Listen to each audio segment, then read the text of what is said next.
Yeah, golden child turn the opportunities into problem ones. I wrote songs about monkeys thinking I was popping some. I was popping off, now I'm dropping bars by marketing. The marketing go off and sell myself to be the Tupac of this. Apocalypse can't come soon the way the slap I consume it. I let it consume me, harboring feelings of hatred for carbonation. I mean, it's hardly a secret. I wear it on my chest. I'm thinking I'm addicted. I'm thinking I'm obsessed. Brain rot. I got too much on my mind, yeah, I got brain rot. And it weighs up on my mind. They talk about the coffee, the glizzy, the cocaine. Think of bits up all the time, yeah, I got brain rot. And that's fine. Hey, yo! No muscles don't fire like they should. Medulla oblongata needs to tell him, ass. Cause I've been sounding like I'm sniffing on some glue. The glia needs to preach evocative. Hey, what's up, Greg? What's up, Rudy? What's up, Nickel? What's up, Vinny? What's up, Leather Corduroys? What's up, XXX Fool? Smoking on the crack rock, heightened inhibition. I need some epinephrine logic. Why is there even the slightest implication that this streamer is smoking crack rock? Why is that a line in the song? I don't smoke crack rock. I don't do cocaine. I don't do these things. Welcome to the stream. Oh, shit, where's chat? Where the fuck is chat? Oh, there they are.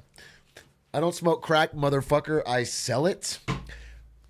Hello, welcome to the stream. February 28th, 2025. Jesus Christ. February's almost over. Tomorrow is March. Where is this year going? Jeez Louise. Make it make sense. Wow, that's so fast.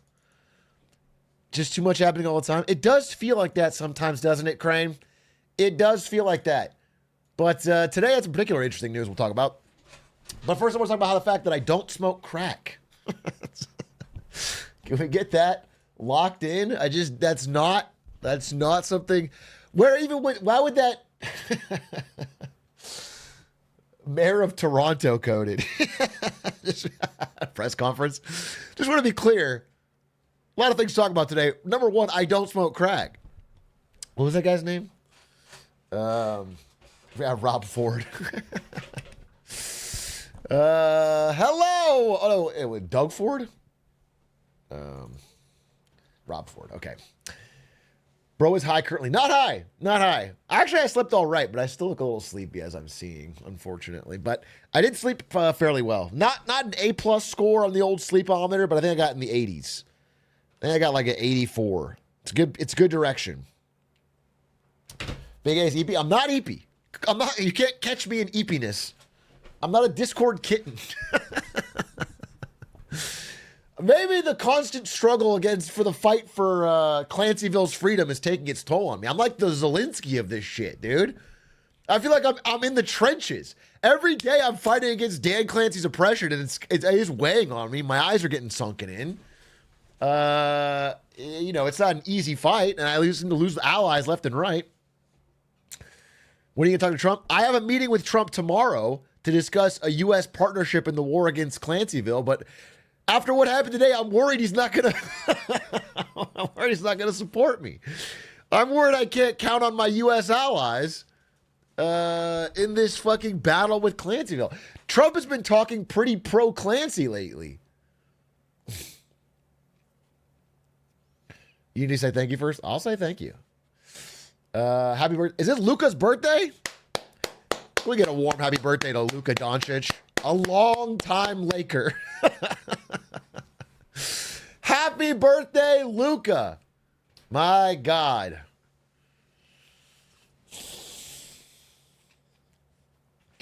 He's playing tonight. I do want to watch. But I'll have to watch the highlights after stream. Because stream comes first. You know what I'm saying? They did have a fucking great game against the T-Wolves. Thank you for the 58 months AP Gamble.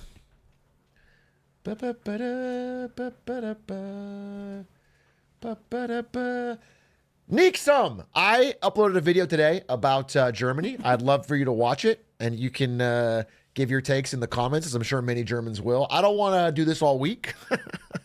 As I've made clear, I haven't seen the cut of the video. As I made clear, I don't fuck with the AFD in any way. Not in any way. So maybe you have a wrong impression of my stance on them. Let me be clear. But we're not going to do Crash Out 2.0. Even yesterday wasn't even a Crash Out. I think it was good. I got a lot of good feedback. Just to be clear, I got a lot of good feedback. I got a lot of positive DMs, including from Germans who at least understood my point better. I think it's going to do well. I think people liked hearing my thought process. And at least if you disagree with me after that, you at least know where I'm coming from.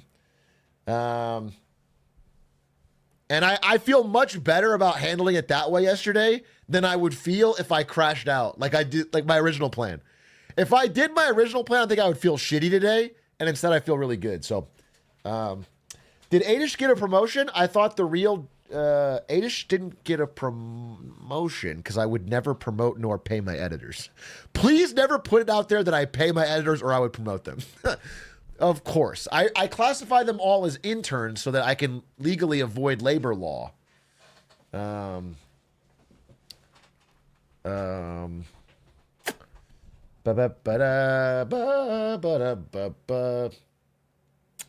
Big A, I recently started a wildly depressing office job. Any advice on getting through the grind and not letting the grind get to me? That's such a powerful phrase. That's a bar. I don't know. Ask chat too. Chat's probably got some advice. I've had periods where I was depressed with my work and like the way my job was going. Specifically right before I quit Twitch, I felt very depressed. But overall, I don't think my job was hyper depressing. So I don't want to give you bad advice. Because honestly, what I did at Twitch when I really felt depressed about my job was I quit. And that's hard to tell someone to do. So I don't know. I guess, you know, if you, well, here's one thing I know people have been doing. I'm not saying this is advice, but I know people have been doing. Is like, if you feel like there's just not good opportunities for advancement or whatever, then you quiet quit, right? You know, you're listening to a podcast, and you're getting just enough to get done, but you focus on your fucking life. You focus on everything else, and you're like, you're doing enough to get by, and you're not getting fired, but you're not like throwing your heart and soul into it because you know this place is not going to reward you for that. Whether it's your management or the boss, it's not set up to where like good effort is rewarded. And if that's the case, you just do what you can to get by until you find something else.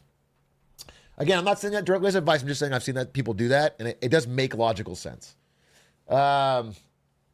Just quit and attend Hustlers University. Dude, I can't fucking believe the Tate brothers are in America.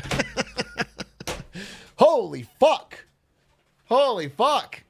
It's crazy. They just let them finish their trial in Romania.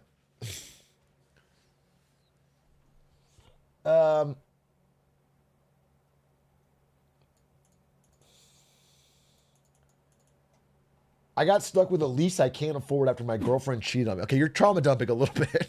I'm sorry. Listen, I feel for you, but we're coming hot and heavy with some of the trauma. Okay, I can't solve these problems. This is tough. You got a lease you can't afford and a... All right, no, I'm kind. I'm not against this, guys. It's like, whoa, it's like, all right, come in hot. What I'll tell you, you want to make enough money to get by without breaking the law. Get your ex-girlfriend to rejoin the lease and you guys open an Airbnb in the living room together. So you bring her back in, okay? Just for a business. But then over the course of you running this business, she sees your entrepreneurial spirit, falls right back in love with you. Okay? This is terrible. This is terrible advice. I'm sorry. I'm sorry. This is terrible advice. No, bro. She cheated. Oh. I misunderstood. Okay, better idea. Wait. Even better idea. Okay? You bring her back in on this business. Slowly but surely, though, you change the documents so it's only her name on the lease. And you take out expensive loans to upgrade the place for Airbnb. Then report her to the local authority for running an illegal Airbnb. All of a sudden, you don't have a place to live. Fuck. Well, you got your revenge.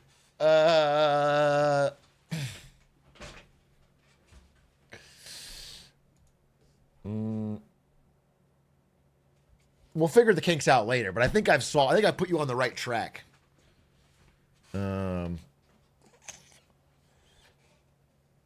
Big. This is crazy. Bro, we are 5 minutes in a stream. Big A, my dog is on the last few months of their life. How can I give them more time? Thank you in advance for... Okay, you're joking. That's right, you're joking. You're joking. Hey, being real, though, and we're getting too real too early. This is like when you're on a date with somebody and you try to, like... You don't want to do small talk, so you start with, like... fucking way too real shit too early. So what's the meaning of life? What's the... God, I had a dog just die. That hurt. But being too real too early, obviously I think about this all the time with my dog. I think this is a bold and brave take. Dogs don't live long enough. It's not fair. It's sad. This is my most pure millennial belief. My pure like Facebook caption belief. I love my dog. It brings me so much joy every day petting my dog, seeing my dog being excited when I come home. And it's just not fair. It's like that's not fair that I don't get the dog for long enough. But that's life, you know. Better to have had the dog than not, even if it comes with a cost at the end, an emotional cost. Would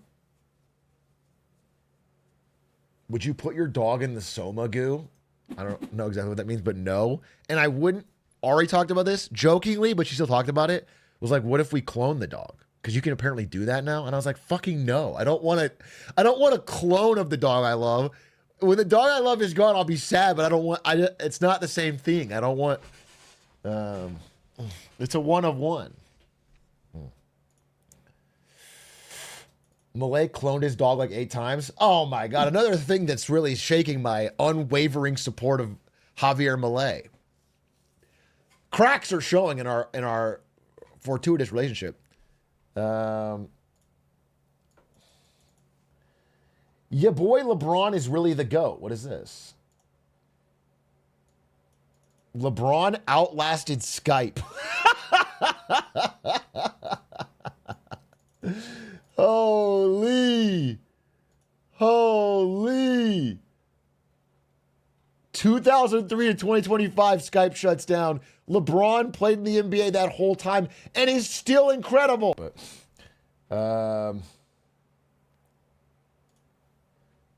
yeah, I mean, it's crazy. It's crazy.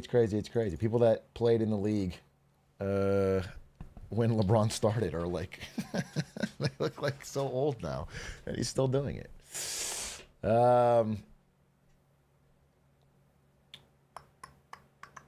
Did you see this? It's insane.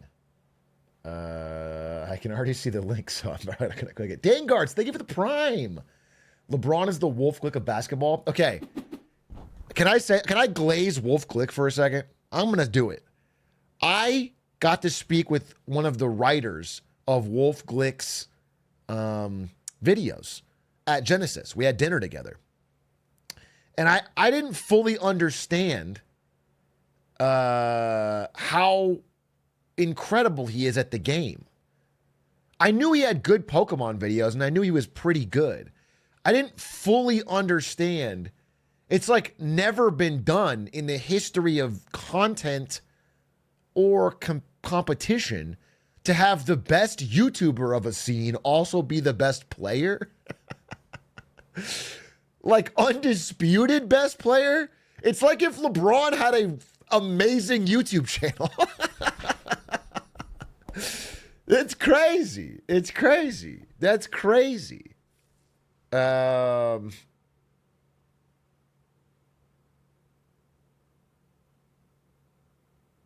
I don't know. It's shocking to me. I'm very, very impressed. I've seen some of his videos. I haven't seen a ton of Wolf videos, but I've seen some, and they're so well done.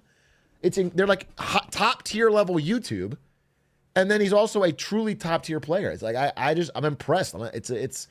It's like if I imagine Faker had a great YouTube channel. You know, it's just wild.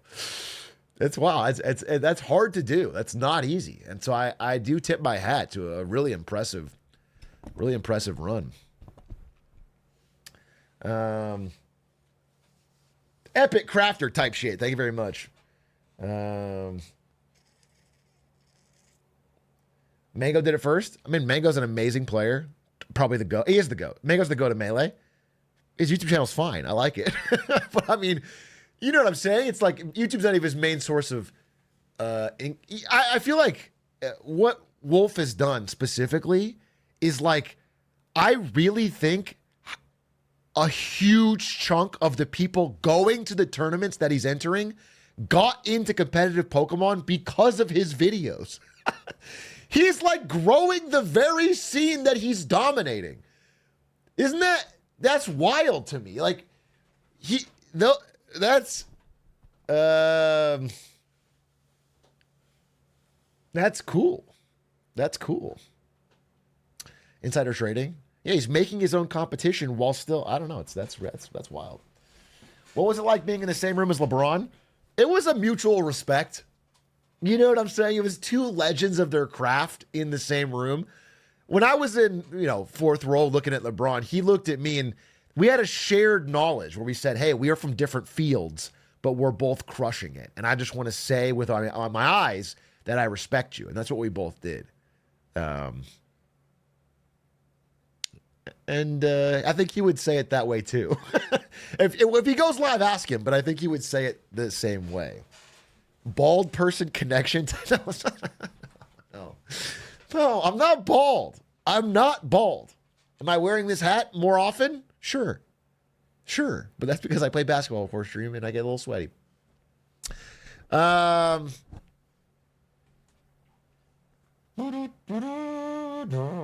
hear all bald people know each other. Yeah, it sucks because we didn't have a seat for Ludwig at the bald convention. So now we have to find a fucking spot for him. He's actually a huge pain in the ass. So right now he stands in the corner. Okay, Baldy. Do not call me bald, Houdat. I can see myself in the reflection of your head. The Ludwig and Elstrom, that's funny. The reason you're turning bald is because you're stressing yourself out with all this news stuff. You should chill and play some League. Yeah. That'll cool me down. The hair will start growing back. I'm not so sure about all that. What did Cant say? Cant, you talking that sweet? I lost it. I fucking lost it. Should take a look at Doug stock. Oh, Doug stock competition. Let's see. DougDoug.com/stock. How are we doing? We're back, baby. We're back. From $1.50 to $864. The charity is eating good. Costco hot dogs for everyone. But otherwise, no real news to check this today. I mean, it's mostly up and downs in the market. Yeah, nothing big. Usually I'll kick off a story with one of these individual stocks doing badly because it's kind of a fun tie-in, but I don't know that there's anything that interesting here. It is funny that the number one overall pick was NVIDIA, and we all would have taken it number one. I don't know if I would. I'm not trying to do here. I did pick Google, so same kind of thing. If only I'd picked Meta instead of Google. Is down 937. Can we pump Ocugen? Yeah, so Doug did message our group chat and say, if you guys don't pump Ocugen soon, it's going to get delisted. At which point, he will lose the entire $1,000 investment.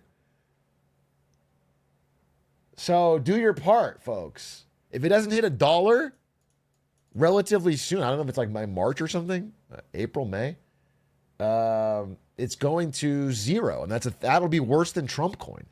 It'll be a 100% loss. Holy shit.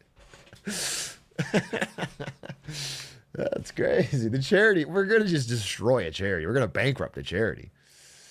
Did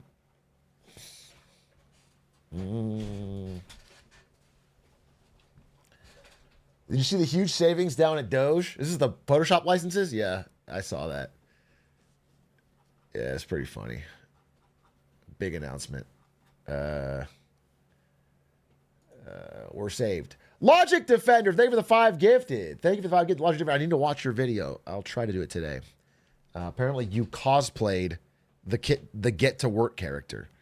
Although if I don't do it today, we have some Get to Work news probably, so I can also do it then.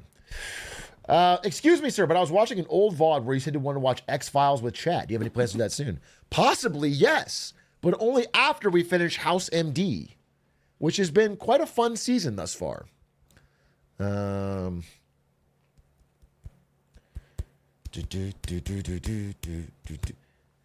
was on Rogan again today? I did not see that. What did he say? Any major takeaways from Elon Musk on Joe Rogan? I assume it was a meeting of the minds. I'm assuming it was like some really powerful shit.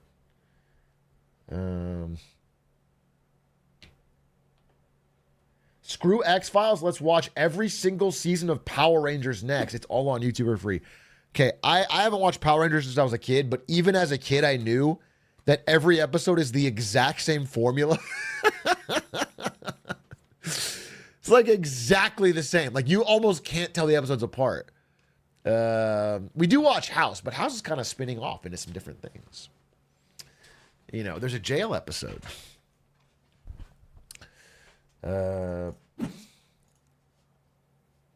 New Carl Jobst video about Elon's gaming lies. Oh, we have to watch it. Wait, I changed my title.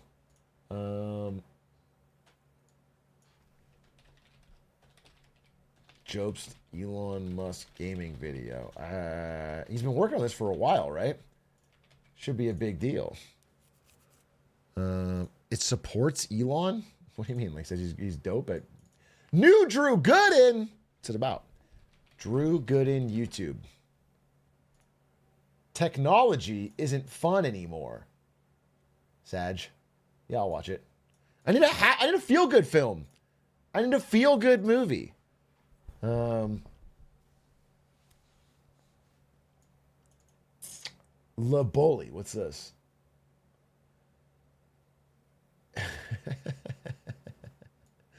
This is just a supercut. A supercut of LeBron James throwing the ball at other players.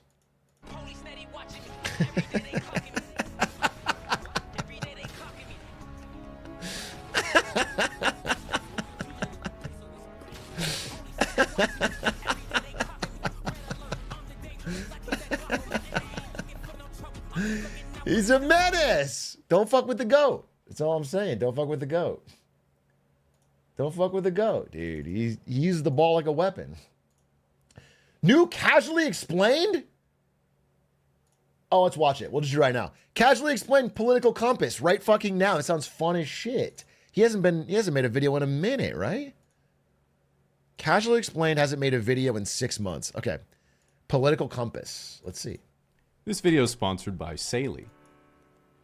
Although there are almost 350 million Americans, there are really only 2 political parties, and despite what the name would imply, neither one's very fun at all. This political division means you don't get any nuance in policy, and instead you either vote on which person you hate the least, or just pick 1 or 2 things you absolutely don't want someone to mess up, and then you compromise anyway. While most people are not too familiar with the political compass, they have heard the term left and right. You might have seen a spectrum like this in civics class, and they taught you some vague theory about reactionaries versus radicals, or social reform versus conservatism. But this is pretty meaningless to most people. In reality, when someone asks if you're on the left or right in America, what they want to know is how many digits of the pride flag you've memorized. Even the most far left and far right extremes have more in common than you might think. For example, they both share the same common weakness: follow-up questions. Take people on the far left, they all make the same mistake, which is waking up one day, doing absolutely no research, and then thinking there's no way that Ben Shapiro will have heard this one before. Similarly, if you take someone on the far right who says... Can I say something?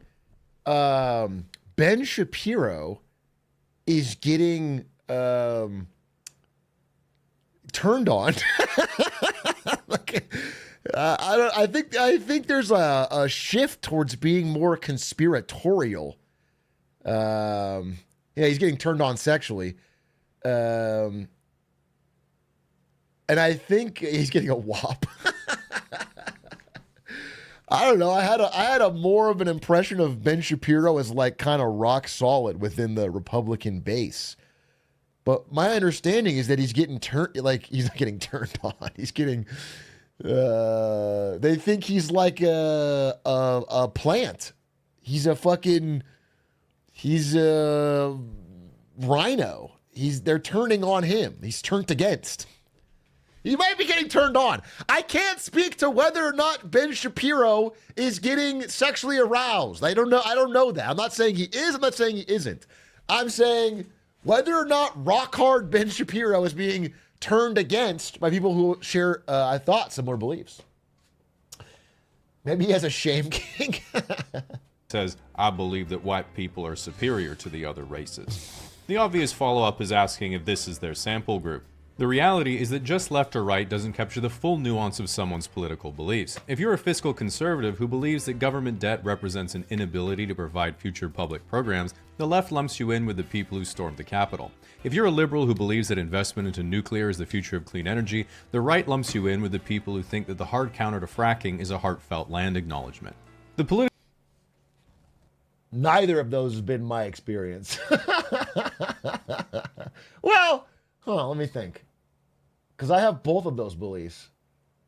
And that's not been my experience. But not to say I haven't been misjudged for those beliefs, but I do think I take a big issue with the phrasing of the word fiscal conservative. Because the word conservative shouldn't be in there, because every time I've seen a conservative get into power, they blow out the deficit since Reagan. So it's not a good name for it.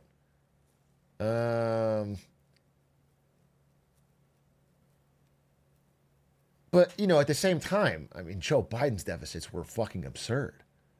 So there's a different word. I don't know what the word is, but like, it's something I deeply support that I think is literally just lost from politics.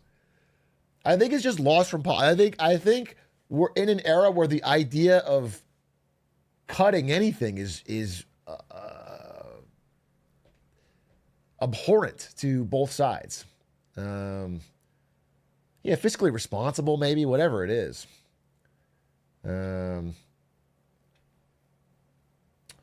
Doge's cutting. I mean, please just take a look at how much Doge's cut, and then about the new tax cuts, which are way, way more, and what the deficit's going to be. The deficit's blowing out. The deficit's getting its back blown out. The deficit is getting its back blown out right now, and it was already bad. So it's just there's nobody serious about it. Okay? There's nobody serious about it.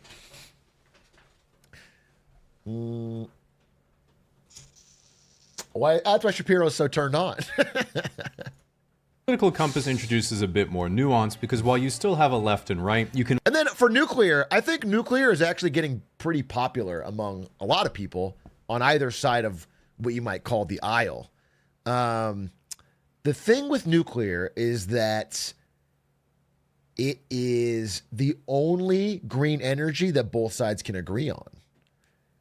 The leftmost might say we want nuclear plus wind and solar, and the rightmost might say we want nuclear plus, I don't know, oil and gas. But they can both agree on nuclear, which means there's more likely of getting it built. This is about this country, not any other country, not Germany. I'm talking about America. No, I do fucking love clean coal. Where's the square for just pure clean coal? Because that's what I fucking want. Okay? Z-axis. Yeah, there has to be a Z-axis coming towards the screen for the actually enlightened clean coal thinker. That's what I want, dude. The enlightened Australian and the enlightened clean coal Atrioc. What is clean coal? Simple minds don't know. Clean coal is coal if you really think about how clean it is. Oh, pre-watched? Oh, no. Please don't tell me he makes a clean coal joke. I'm going to feel really undercut. You can flesh out what you believe about both economic and social policy, and more importantly, see how your beliefs relate to other people's. To give the theme, as you move up the compass, you prefer big government. As you move down, you prefer small or less government. And as you move left, you prefer equal redistribution of resources. And to the right, you prefer to let free markets allocate resources unimpeded. So let's look at each quadrant's highest value first, so you can see which one you most relate to and the pros and cons of each. Authoritarian right's highest value is virtue. Pros, everyone can pursue their own ideals. Cons, me and my homies will determine what they are. Authoritarian left is equality. Pros, everyone shares equally in all the stuff. Cons, there is no stuff. Libertarian left is compassion. Pros, what's mine is yours, what's yours is mine, and we can all love each other. Okay. Cons, you hate your wife's boyfriend. Libertarian right is freedom. Pros, the rich get insanely rich, the poor just die. Cons. Lastly, the centrist's highest value is, of course, A5 Wagyu. Yes! Pros, all that matters to him are beef and gas prices. Cons, his whole world is currently in shambles. In brief, auth right is, if it ain't broke for me, don't fix it. Lib left is friendly, horny, and broke. Lib right is temporarily embarrassed millionaires. And auth left is, everything would finally be perfect if we just got rid of that one fucked up Jenga block right at the bottom. By using the quadrants, it lets us see there's a lot more nuance to someone's political opinion than just left or right. For example, to someone on the right, everyone on the left seems the same. But libertarian left will say, you know, communism sounds really nice. Everyone living as equals with each other, working together in harmony with the environment. I guess it just seems that while the theory is good, the execution has been really bad. Then authoritarian left would say, yeah, but often necessary. Similarly, to people on the left, the right seems all the same, but author-right will say, you know, I get that people are different and can choose to live how they want to. It's just the values of my culture are dying and all this chaos is taking over. If people just embraced how things were before, they see it just works better than this. And Lib-Right would say, you're so right, baby. Just unlock this video and it'll help cheer you up. The authoritarian side of the compass also gets the libertarian side confused all the time, mistaking both quadrants as woke. But see if you can catch the subtle difference. Lib-Left says, I treat people nicely because they're human just like me with their own personality and preferences. Makes me sad that some people hate other people just because they don't act or look the way they think they should. Whereas Lib-Right just says, yep, customer's always right. The libertarian side also confuses the authoritarian side. Both want to have top-down control of how things are run and how people behave, but auth-right is much more straightforward. If they don't like what you're doing, they're going to hit you with a stick. If auth-left doesn't like what you're doing, they're going to convince everyone else that you have a stick. In contrast, if Lib-Left's life isn't going so well, they just adapt, complain, download Hinge, and wait for an inheritance. Whereas if Lib-Right's life isn't going so well, they say, no, there is a way to fight the system. Which is, of course, the nasal strip, buying an online marketing course, and becoming a men's motivational speaker. Because an individual's beliefs radically shape how they relate to others. As a user of nasal strips, I resent the application that I'm Andrew Tate. As a user of nasal strips, which I think people of any creed, color, or belief could enjoy, they open up the nasal passages so you can sleep better. My sleep score has improved 10% since using nasal strips. Other people. Another way of understanding the compass is through how each views their ideal romantic relationship. And I can tell you about how to use them in my brand new course. Guys, I know that there's been a lot of grifter courses out of there, but really this one is different. This one is called the nasal strip theory. 100 ways to use the nasal strip to get to success. How changing your life and sleep can change your attitude in both the bedroom and the office. Fuck, it sounds too sexual. I'm like amalgamating titles, but it's coming in poorly. Anyway, I sincerely do recommend nasal strips, especially if you. Okay, here's what I want you right now. I want you to stop and do a big, deep breath through your nose. Oh, I can't get it. If you have any, if it's not a full deep breath, you need a nasal strip. That's the fact. If you don't get a full deep breath with all the air rushing through, then you need a nasal strip. You'll sleep way better. You'll sleep way better. I took a big clean sniffer. Or just go blow your nose. No, dude. It's like, does it stop snoring? I think so. I don't know. I don't snore really. Ain't no way I'm using that cuck bullshit. Nasal strips sounds too much like anal strips. Okay, all right, you shouldn't use it. I don't want you to have them in your house. You might. No, it's not. I don't know what a fucking anal strip is, but I don't. It shouldn't go anywhere near your asshole. It should be right here. Pulls the. It's like a sticker that just constantly pulls apart. Feel that? Deep breath. It's awesome. You breathe so.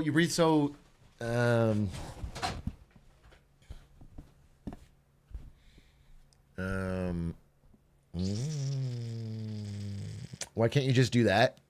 Why can't I sit in bed with two thumbs in my nose, spreading it apart?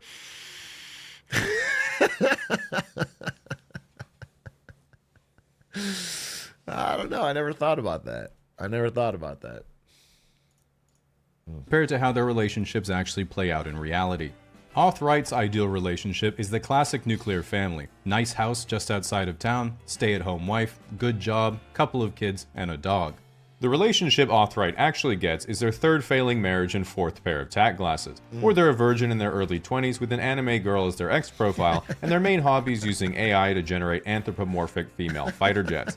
In either case, they plan to fix their life with a one-way plane ticket to Thailand and become each other's customer. Auth-Left's ideal relationship is with Hassan Piker. The relationship Auth-Left actually gets is with Hassan Piker's chair.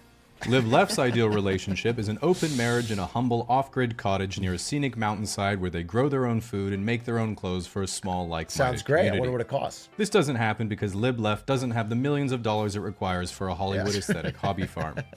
Lib-Right's ideal relationship is being an 85-year-old billionaire with an harem of Instagram baddies on his mega yacht in Dubai. Haters will criticize such a transactional relationship, but while Lib-Right knows that girls only like him for his money, he knows they love him for his terminal heart condition. The next thing you might be wondering is what about the intersections between the quadrants? This is pretty simple because it's usually where the rubber actually meets the road in real life. In Western countries, Lib-Left cares about the environment, while Auth-Left likes federal laws forcing you to care about the environment. Center-Left is what happens when you're on your third wadded-up paper straw at the movie theater, and you realize that maybe some sea turtles need to die so you can live. While you might be thinking, okay, I'm sort of getting this compass thing, we are of course just scratching the surface, because a two-dimensional compass isn't enough to capture the full nuance of a quadrant's views, and you have to introduce the third dimension, which is if you're technologically progressive or regressive. For example, the bottom center on the compass is classically libertarian, believes in self-reliance, saving money, hard currency, survivalism, and only trusts non-mainstream media like Joe Rogan and the Kremlin. If you take this political view and make it technologically progressive, you end up with a You said Atrioc coded because there's gold in it. Be honest. You said Atrioc. I don't fucking watch Joe Rogan. You said Atrioc coded because you saw gold. Okay? They don't get a monopoly on gold just because it's in this video. They don't get to fucking monopolize gold. I'm not a gold bug. I don't have gold buried in the backyard. I made a smart decision, I think, to diversify into hard assets that has paid off thus far, okay? Certainly doesn't make me... Now, did I learn about it from a gold ad during Joe Rogan? Possibly. Who's asking?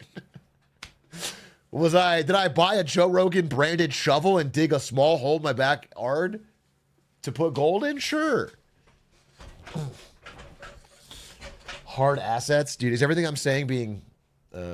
Narco-transhumanism, the belief that man will merge with machine and transcend to a higher form of life. Exactly. This is the Japanese trying to cope. If you take the same intersection and make it technologically regressive, you get a narco-primitivism, or return to monk, which is the sentiment, humans just aren't living how we're supposed to, man. While this is a bit of a self-report, when anyone actually describes fishing, hunting, gathering, and doing arts and crafts in a tribe, they think they're describing how life was as a caveman, but they're actually just describing camping.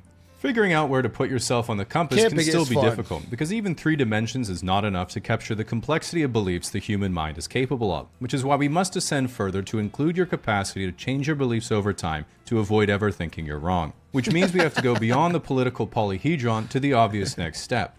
The political tesseract. Now we're talking. This political tesseract cannot be pinned down to a single belief, as it's always in a quantum superposition of both support and rejection of any conceivable opinion until someone you don't like expresses their point of view and you're forced to disagree. For this reason, it's important to know the point of view of each quadrant for all the most talked about political questions so you can start filling up your debate repertoire. For example, if you asked each quadrant, should we have more gun control? Auth right says no, auth left says yes, lib left says yes, and lib right says yes, I should have more control of guns. How would you fix the economy? Auth left would raise taxes, auth right would cut expenses, lib left would unionize, and lib right would say to another lib right, here's $100, slap me. Oh, fuck. Okay, give it back and I'll kick you in the balls. And everyone else would be like, holy shit, they just increased GDP by $200. Pro-choice or pro-life? Auth right says pro-life, lib left says pro-choice, lib right says on-site, and auth left is checking their quotas. When should someone be able to do hormone replacement therapy? Auth left. Anyone with approval from a medical authority can go on hormone replacement therapy at any time. Auth right. Kids shouldn't be allowed to do HRT. Lib left. I just don't want kids going through puberty knowing they wanted the body of a different gender. Lib right. I just don't want kids going through puberty. Put them in the mines.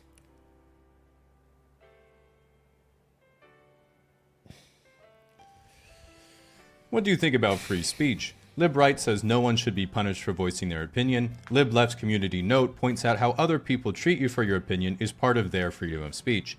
Auth right revokes your blue checkmark for violating their terms of service, and auth left has taken down your post for spreading harmful misinformation. The centrist then walks into the room and says, You better take your medication, Elon. You're arguing with yourself again. You might look at the political compass and think, man, it's crazy that people believe in so many... I like that Guy Fieri's in the middle. The great uniter. Everyone can agree that Guy Fieri has some good points. He'll save us. I do think the Avatar...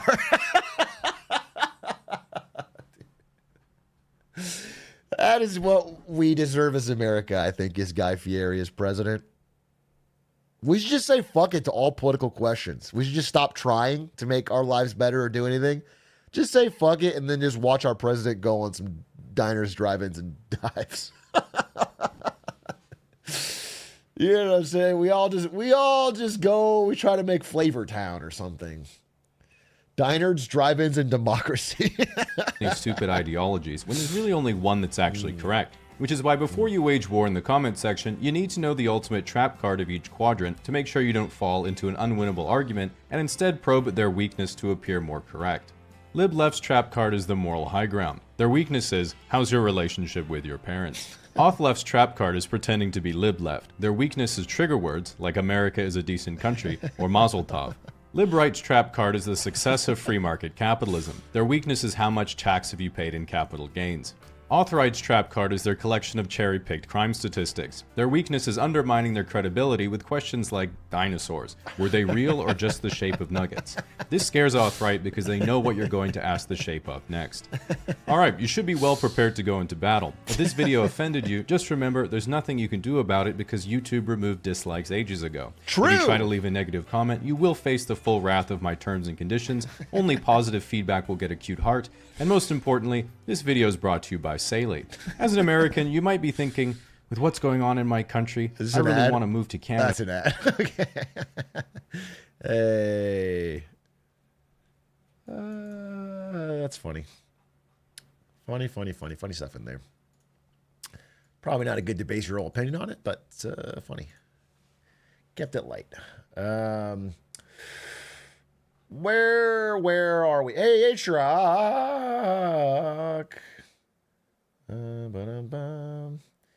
Hey, okay, I'm not going to do this. I'm not going to do this. You better know me. I'm not going to do this.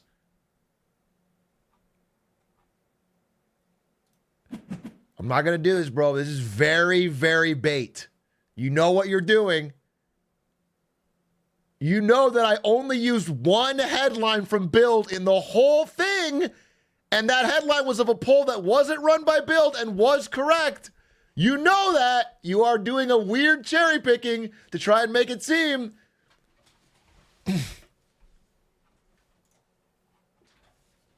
Anyway, we're not doing this. We're not doing this. We're not doing this. Any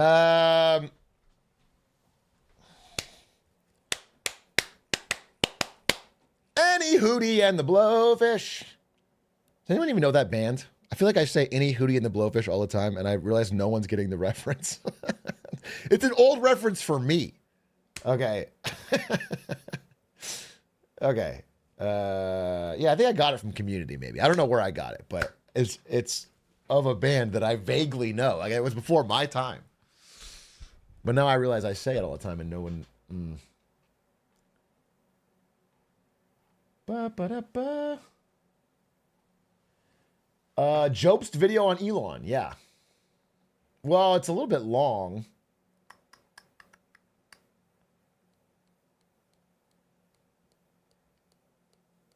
Is it fun? Is it good? Has anyone seen this Jobst video on Elon? Do you think I will enjoy it? Do you think chat will enjoy it? Or maybe we do Drew Gooden? It's good. It's great. It's fun. Yes. I think I will enjoy it. I'm going to be honest with you. It killed me. I am dead. It's a video I enjoyed. Drew Gooden's a good vid. How long is the Drew Gooden video? Drew Gooden YouTube. Technology isn't fun anymore. 26 minutes. Hey, guy, a couple weeks ago, I was at an Fuck it. Airbnb trying to figure out what the $200 cleaning fee is supposed to cover if they're just going to make me do a bunch of chores anyway, when we realized that episode 4 of Severance had just come out. And what great timing this... Severance Frogs! I think I'm going to watch again.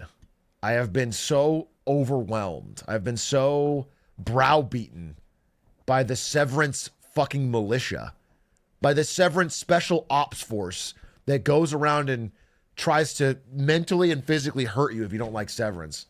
I've only seen episode 1. I didn't like it, as I've said. But so many people that I do respect have told me to watch it that I'm finally starting to break down. When does Andor come out? If Andor comes out, I'll survive. I'll just watch Andor. But I'm hearing its peak from so many people that I feel like I have to power through and give it another shot. If you were to tell me what episode of season 1 does Severance hook you? When does it get really fucking good? Tell me that. How many would I have to watch before I'm like, episode 10? Fuck you, 10? 2 or 3? 2 or 3? Season 2? I don't do a full season to get to the good season. I don't do that. Okay?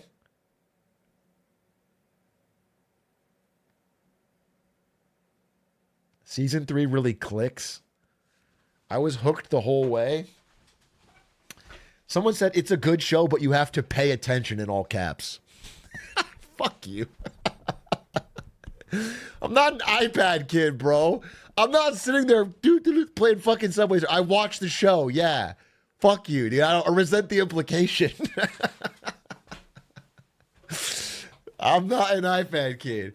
In fact, no disrespect to my lovely wife, but whenever she takes out her phone and we're watching something that I want to watch, I look at her like disapprovingly. I go, you're going to miss something. I'm gritting my teeth. It's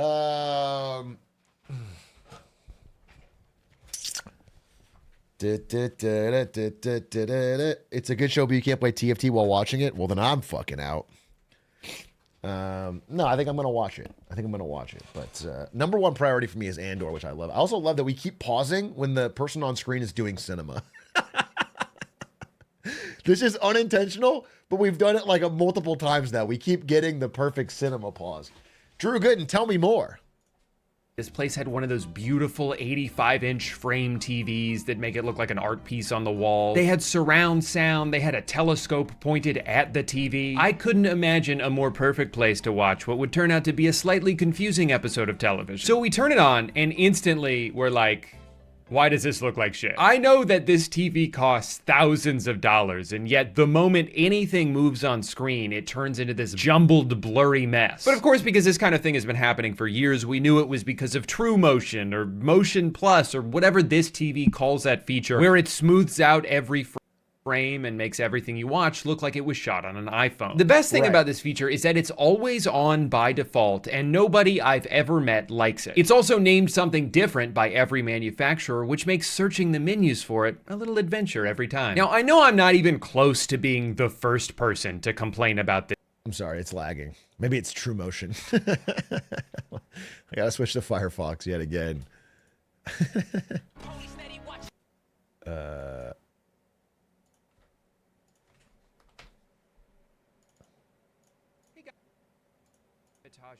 Something different by every manufacturer, which makes searching the menus for it a little adventure every time. Now, I know I'm not even close to being the first person to complain about this feature. It seems like everybody hates it. But that's also why it's so confusing to me. If so many people hate this, why, after over a decade, are TV manufacturers still forcing the... Can I say, I think it's because it looks really good in Best Buy when you're playing like nature documentaries.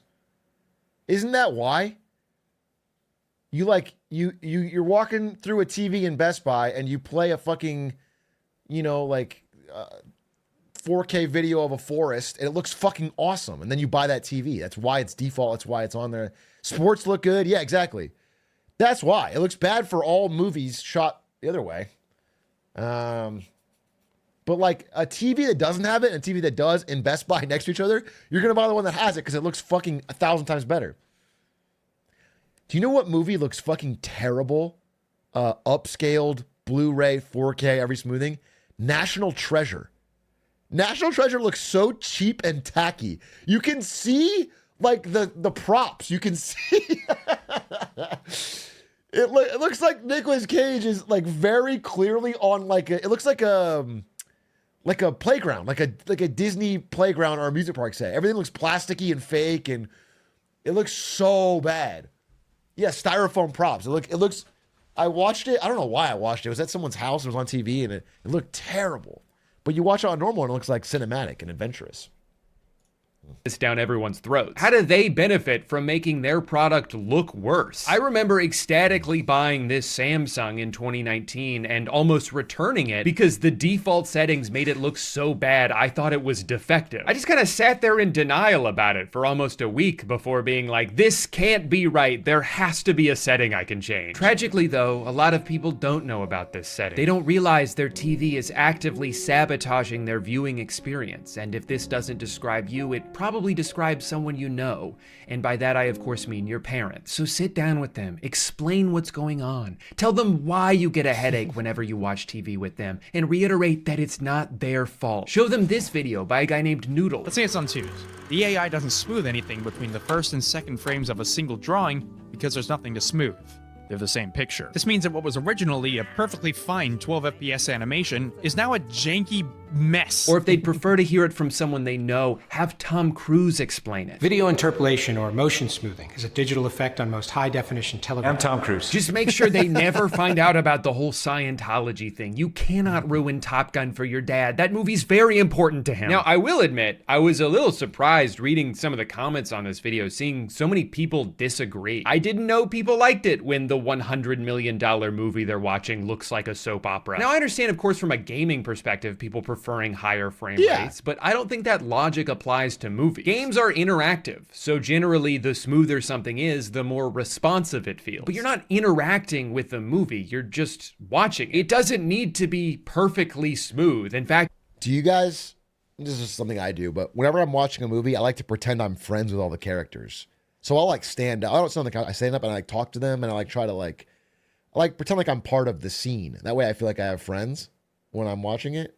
Is that, nobody else does that?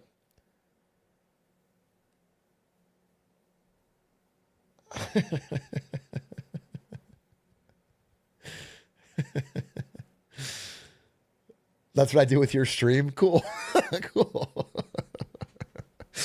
Fucking cool. I think part of what makes a movie look like a movie is the sort of ethereal nature it has. It doesn't look exactly like the way the world around you does through your own eyes, and I don't think it should. I saw someone say they like it because it shows the flaws in movies you couldn't see at 24 FPS, and it's like, no, the interpolation is creating those flaws. It's not reverting a film back to its original settings. It's not a director's cut your TV's giving you private access to. Yeah. It's just generating new frames. Also, why would you want the flaws? Why would you be like, I get to see the flaws I didn't notice, but why would you want them in your... How does that make your experience better?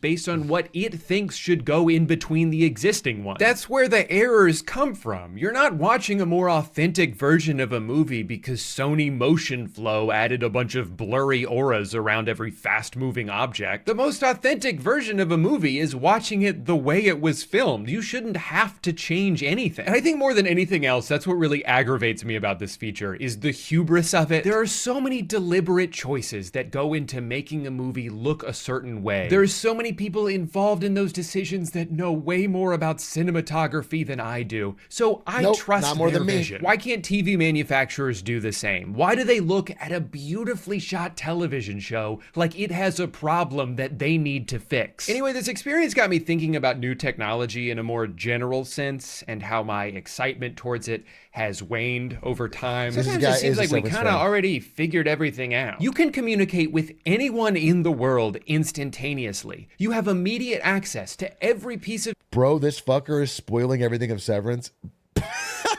Come on, bro. I haven't seen Severance. You think I retained any of that? That's going to be, oh, now I fucking know. Now I know that a guy in suit looks at old TV. It's fucking over. I don't even want to watch it anymore.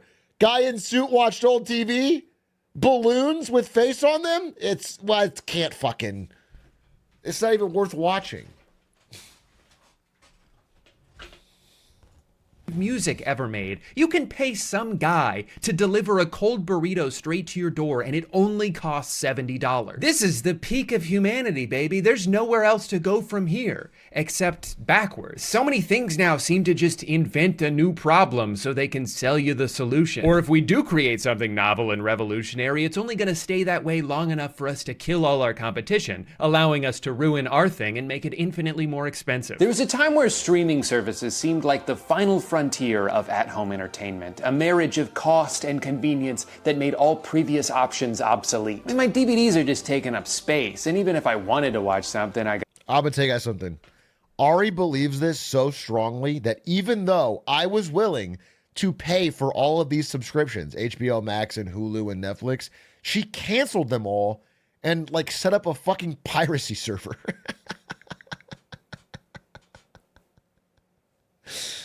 And I was annoyed because I'm like, I don't care. I'll pay for it. I just want to click it. But she's got this whole thing set up that now we can like watch all this shit for FBI right here. She's right here. She's in the home.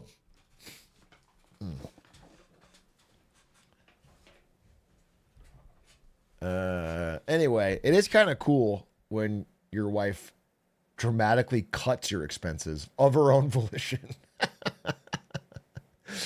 That's cool, I guess. It is pretty easy to use now that you set it all up. I thought it'd be way harder.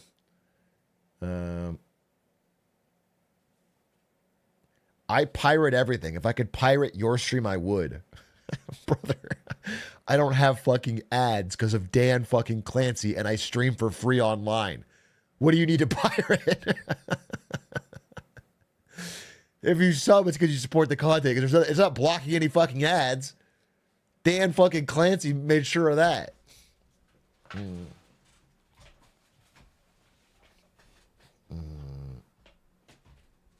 I still would. I mean, I guess if you want to cut out Clancy. Gotta get up, dust off my Xbox, navigate a bunch of menus, switch discs every 4 episodes. Netflix is so much better than this. Until, of course, they quadrupled their price and got rid of every show you ever wanted to watch. So slowly but surely, a lot of people are moving away from the unreliable streaming services and going back to physical media. Things like Blu-rays, vinyls, tooth tunes. And I've actually begun that migration process myself. I do know that Gen Z loves vinyls, right? I mean, not in like a super mass consumer way, but like it's way more popular.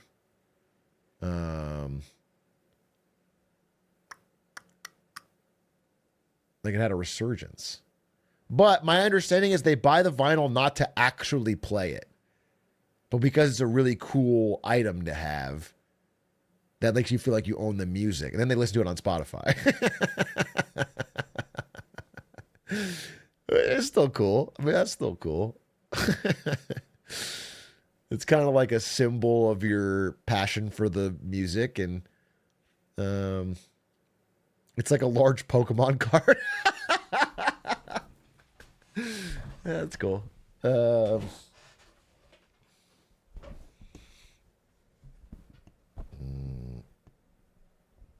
you see what Ludwig just said about the Lakers? Wait, pause. Ludwig's shit-talking the Lakers. I'm about to fucking crash out. I'm about to fucking crash out on this bald asshole. What did he say? What did he fucking say? Oh, he says him and Luca could be boys. Okay, well, me and Luca are already boys, so let's not. Let's fucking not. Like, I'm the Latino Luca.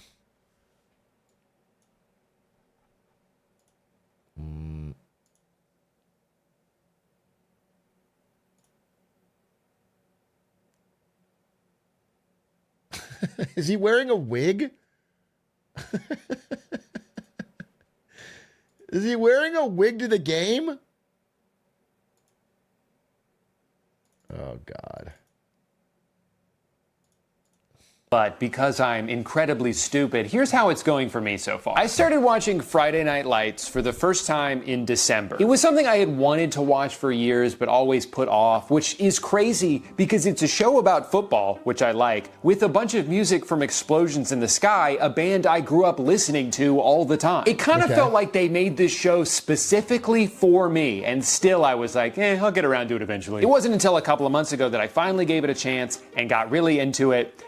12 days before it was going to be removed from Netflix. For the last 2 weeks of December, I binged as much of the show as I could, as quickly as I could, until around 3 a.m. on New Year's Eve. 13 minutes left in the season 2 finale. I was given an abrupt error message telling me that my beloved show was now gone. At this point, I was pretty invested, and I didn't just want to wait until it was maybe on Peacock one day, and I certainly didn't want to spend $2 per episode to digitally own it. So I decided what better time than right now to begin my brand new Blu-ray collection, starting naturally with a show I had yet to watch even half of. So about $37 and 8 days later, my Blu-rays show up at my door and I'm ecstatic. I can't wait to see how season 2 ends. So I pop the disc in my computer, try to play it, and it does not work. Turns out the external DVD drive I bought a couple years ago isn't compatible with Blu-rays, so I'm gonna have to buy another one. No problem, what's another $110? Jesus Christ. Well, I already bought the Blu-rays, I'm not gonna not watch them. So I bite the bullet on the Blu-ray drive. It shows up 2 days later, pop it into my computer, so excited to learn what... Is bro watching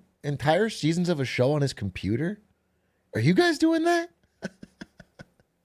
I can't fucking imagine. What the fuck? Put it on the TV, bro. Yes? So many of you are watching? You're watching seasons on mobile? I don't own a TV. Okay, well, don't fucking rich shame me. This is the biggest problem with America nowadays. You get any bread, people shame you. Don't fucking shame me for having a television. Televisions are not that expensive. You can get a TV. Televisions are one of the few products that have gotten less expensive over time. Out of touch, Mr. Moneybags. This is egregious.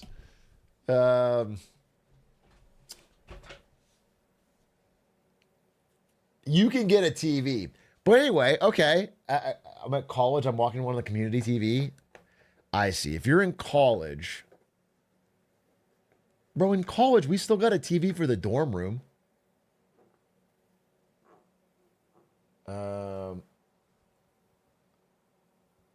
Each? No, we shared it, but like you could. I never felt like there was such a demand for all hours of TV that I couldn't watch a show on it. I'm not a rich kid. I had one working parent. He's a military dad. And I went to ASU. So I'm not a rich. It just wasn't that expensive. It wasn't that. You guys are talking like TVs are that expensive. This is crazy. Are you saying you have to have a $3,000 fucking high-end TV? No, you can get a fucking TV.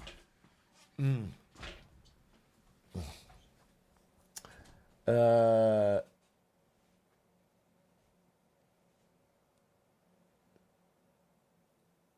like 300. 300. Whatever. Why are my monitors worse? I don't think the monitor is worse. Here's what I think is happening. And you tell me if I'm wrong or if I've caught you dead to rights.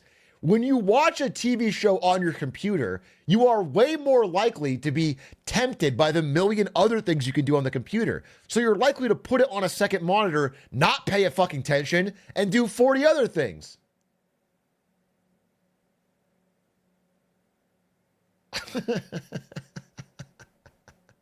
So you're not really watching it, right? You're not really watching it. Did I miss Gifties? Wait, let me shout that out. Hey, Amidus! Sorry, I always say your name wrong. I listen, I've been thanking you and seeing you in chat for a long time, and I always say it wrong, and I've already made this speech before. Amidus, I don't know how to say it. Doesn't flow off the tongue for me. But thank you very much for the sub and the long-time support. It's Amitis. Okay. Peggable Twink. Thank you for the fucking prime. Your username is Peggable Twink. That's how you want to present yourself to the world. Scornful Egotist. Thank you for the tier 1. Hugs Fam. Thank you for the 6 months. Humongous Koi. Thank you for the 2 months. Seth Calbeck. Thank you for the 18. Cytoplasmic, thank you for the 24 months. Jonah, thank you for the 10. Anyway, I didn't see any gifted, but Become of Brian Smash Williams? Huh, that's weird. Doesn't seem to work on VLC or the Any DVD app. I guess I could spend $20 on Blu-ray player, play Blu-ray, but that one says in its description that it doesn't play Blu-rays. At this point, I'm a little frustrated, but even more than that, I'm confused. So I go where I always turn to in times of crisis, a Google search with the word Reddit thrown onto the end. And believe it or not, even on Reddit, home of some of the most dedicated people on the planet, every single answer I see is, nah man, Power DVD 23 Essential is your only option. There is one way to watch Blu-rays on your computer, and it is with this app. You want to know how much that app costs? $80. What and it's the like, fuck? I don't want to spend another $80, but I've already spent more than that just to make it to this point. I have to see this through to the end. Anyway, I bought the app, and it works most of the time. Although I should probably say it's been doing this. there ain't no fucking way I'm paying 80 for an app. And that I am someone who spends money occasionally frivolously. There's no fucking way I would spend $8 for an app. That is insulting. That is a fucking... Ari was right. She's right about a lot of things. She's very wise. But there's no fucking way I would do that.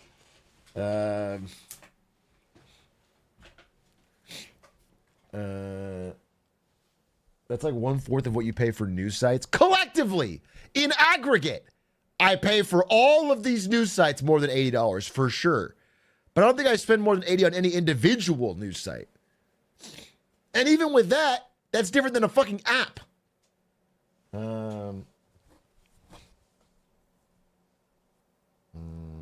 You spend $80 on floss. No, I spent $200 on a digital flosser. That's different. It's a one-time use. That's an investment in my oral health. I mean, sorry, it's a one-time investment. I'm still, they had so many flouse things with it. And so I'm still using them. How is it? It is useless if you already floss. There's no special advantage. The turning it on does nothing. However, it helped me floss more consistently because it's kind of cool and it lights up and it does a thing. So I got my value for me. Can I recommend it in good faith? No.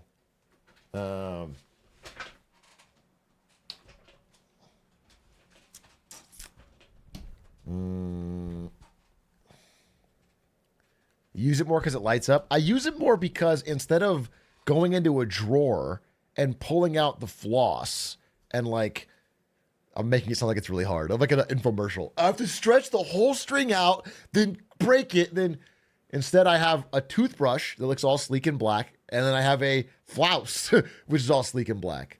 And I grab it and I press it and it goes, and it's fucking awesome. And then I put it away. It's not fucking awesome. It's fine. But I do use it. So it's like, I don't feel so ripped off. Does it hum Kids Bop to you? Okay, now I feel like you're trying to imply that I'm childish for using my floss toy. I'm getting the sense you're trying to imply that I'm somehow childish for using my light up floss toy. And that's not only hurtful, but uncalled for.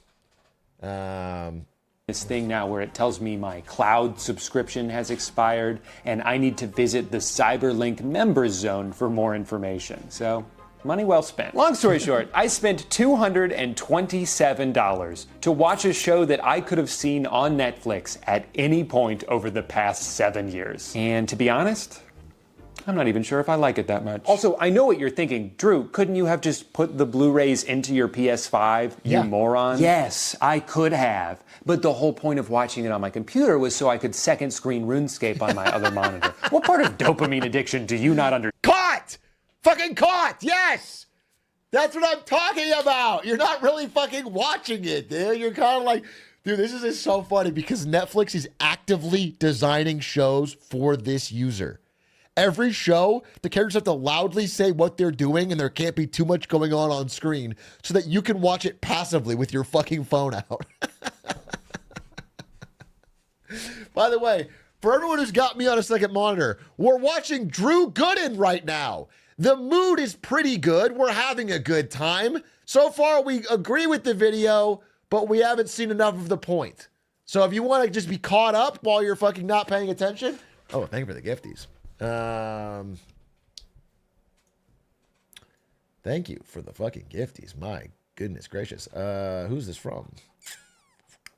Sultan of Sicily. Wow, the Sultan of Sicily?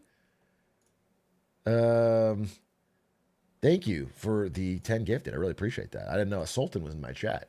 It's an honor to have such a Sloofers, thank you for the prime.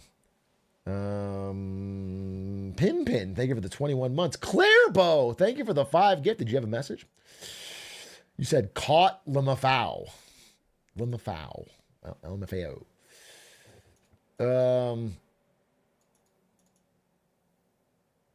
I don't have a second monitor, so I just tab out. Am I cooked? Well, I would tell you to get a second monitor, but everyone's going to say I'm poor shaming.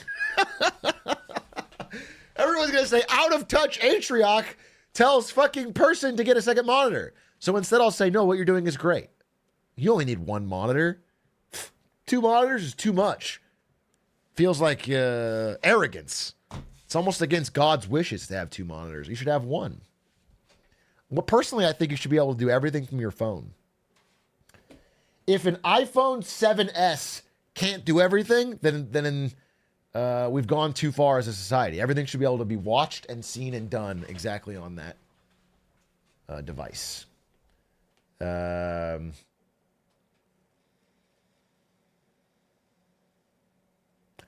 We are to Big A what Big A is to Dan Clancy. I don't follow that.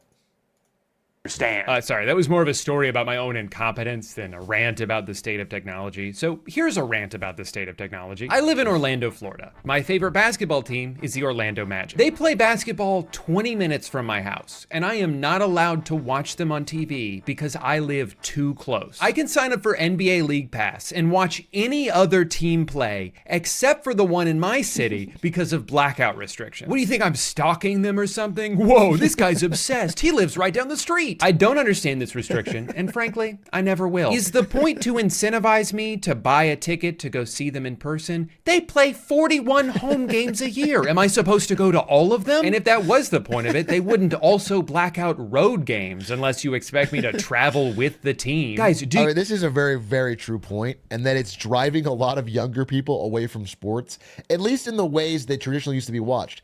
Now, people are still watching sports, but a lot of them are only doing it through piracy and through highlights and through like social media cuts. Like the days of people watching full games of sports is like completely eroding under a certain age because they've made it such a fucking hassle. It's so expensive. It's so difficult. The rules are so arcane. And I agree with all this. I'm 100% agree. I think it fucking sucks. Again, I try to watch every Lakers game, but like the easiest way to do it is to wait till after it's over and watch the highlights. I don't want to pay for YouTube fucking TV. It is too expensive. Arcane, by the way. Now that's a show. I just look at box scores. Yeah, but don't you wake up and realize that your only way of engaging with the sport you like is by looking at two numbers?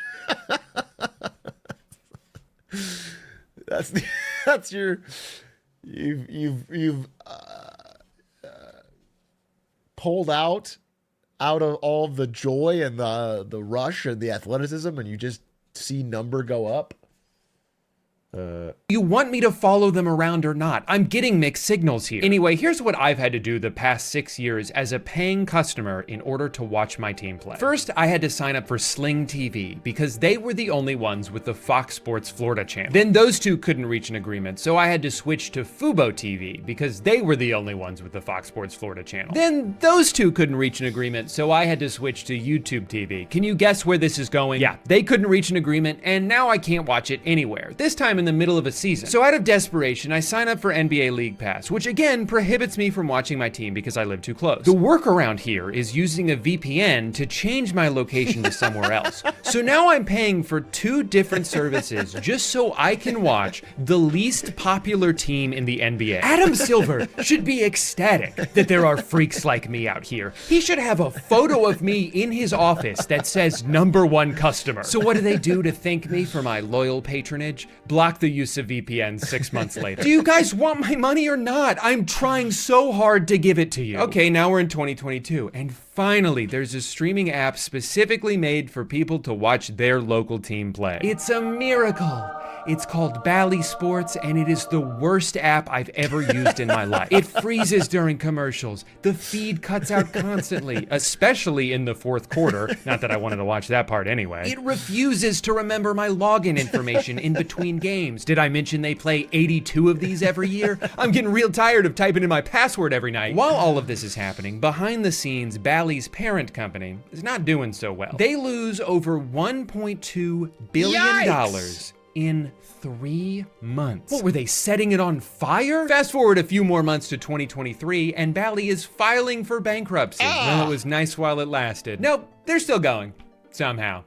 Turns out I don't know what bankruptcy actually means. What I do know is that this probably doesn't bode well for the growing list of technical problems they apparently don't have the money to address. So that brings us to today, where after 3 tumultuous years, I'm excited to report that the app is now a little bit more reliable.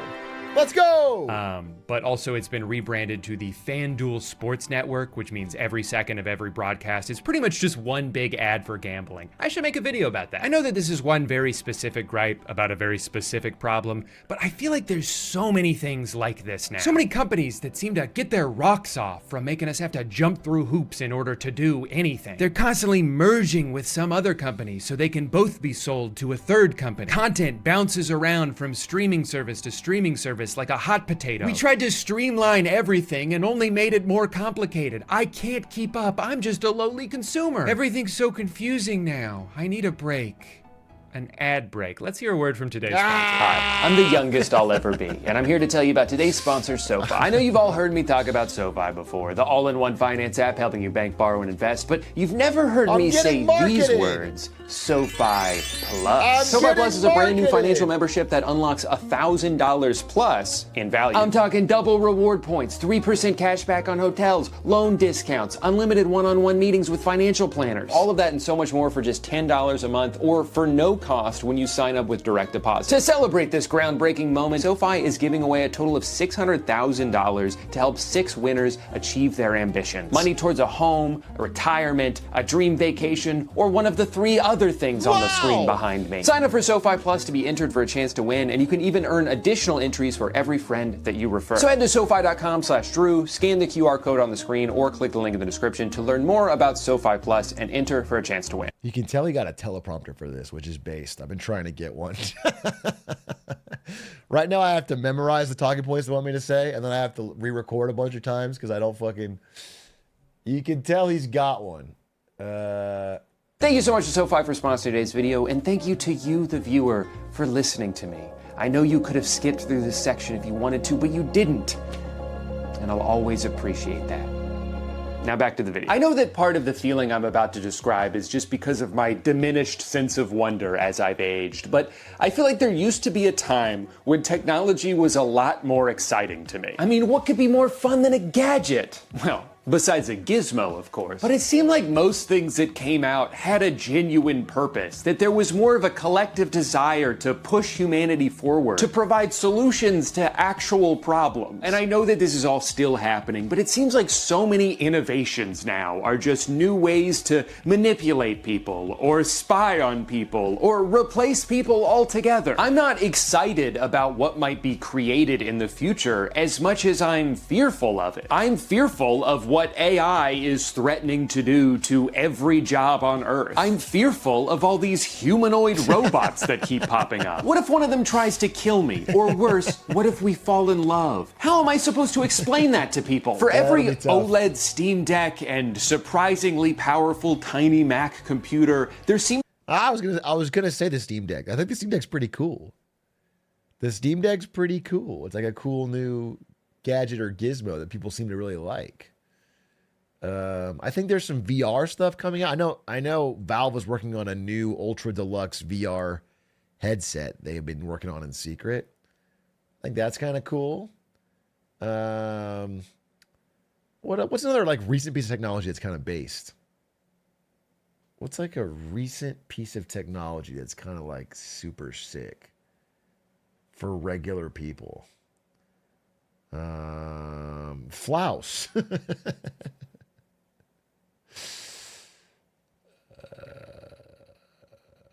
The Cybertruck.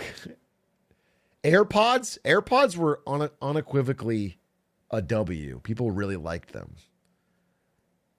High quality earbuds in general have been a nice improvement over my younger days. Air fryers. The Ray-Ban Meta glasses are kind of a bust for me. Well, they're okay. They're kind of cool. But because they can't stream, it's been kind of useless. I think they're kind of cool, though. They're definitely a gadget. Smartwatch? I don't have one. I remember I was... this is after I started working at NVIDIA, but I went back to Twitch for like a meeting to see my old coworkers or like do something. And we were all sitting around eating at the table. And I was making this rant about how like, I actually think smartwatches are kind of ugly. I was like, why do people use real watches are really cool and classic. And like, I wouldn't wear a fucking smartwatch. And then I looked over and the guy to the left of me is wearing a brand new smartwatch. And he goes, well, fuck me then. And he gets up and leaves the table. And I felt so bad. No, I don't. YTA, 100%. I did apologize. I felt so bad because I didn't know that guy. And it was I was like doing my like a streamer type thing. I was just like ranting. I was like, I don't fucking. It's like, who needs them? Like what was wrong with an old watch? And then this guy clearly had just bought a brand new smartwatch. Anyway, obviously they're very useful, but I don't know. I like watches. I think watches are like the one, I don't know, thing, like fashion accessory that are acceptable for a dude to fucking geek out about.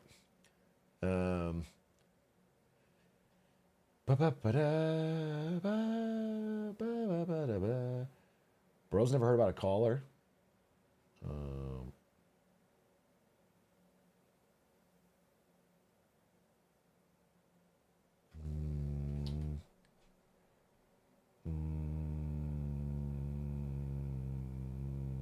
Clearly haven't seen chokers. Hey, if you can rock a choker, no fucking hate from my end, bro. But I think I wouldn't. I don't think I'd pull it off. I don't think I'd pull it off. Chains are more common with Gen Z. I had a wallet chain briefly with some baggy pants when I lived in Germany as a kid. I had a wallet chain very briefly. I don't know if I pulled it off. But I felt really cool. I felt really fucking cool when I had it for sure.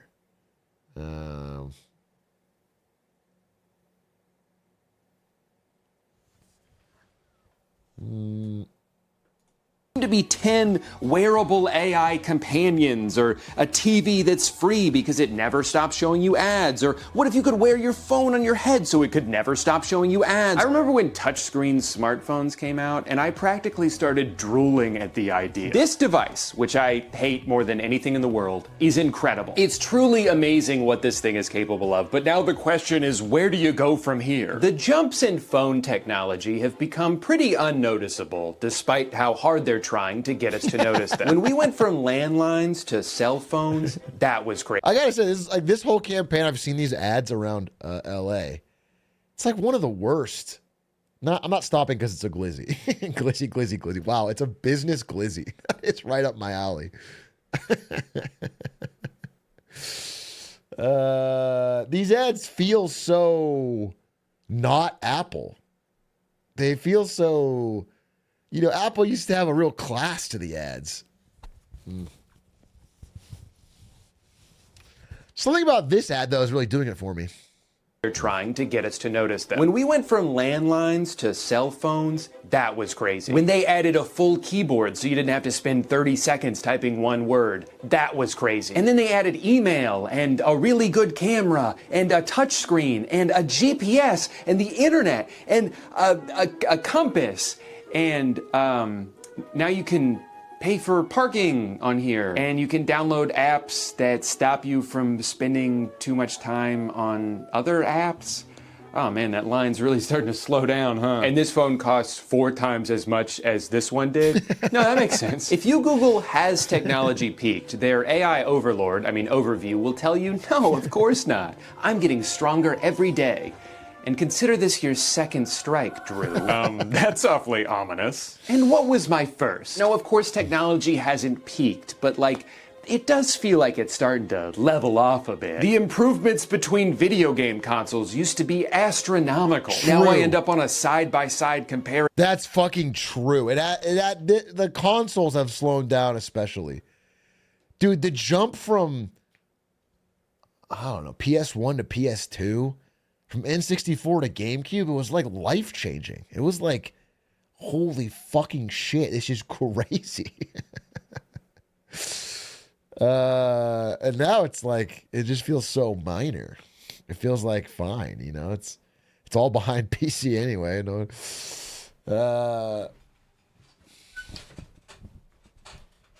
And then I geek out over NVIDIA cards or whatever, but the difference between the 30 series, 40 series, and now 50 series, there's no games that are really pushing it. It doesn't change my gaming life much at all.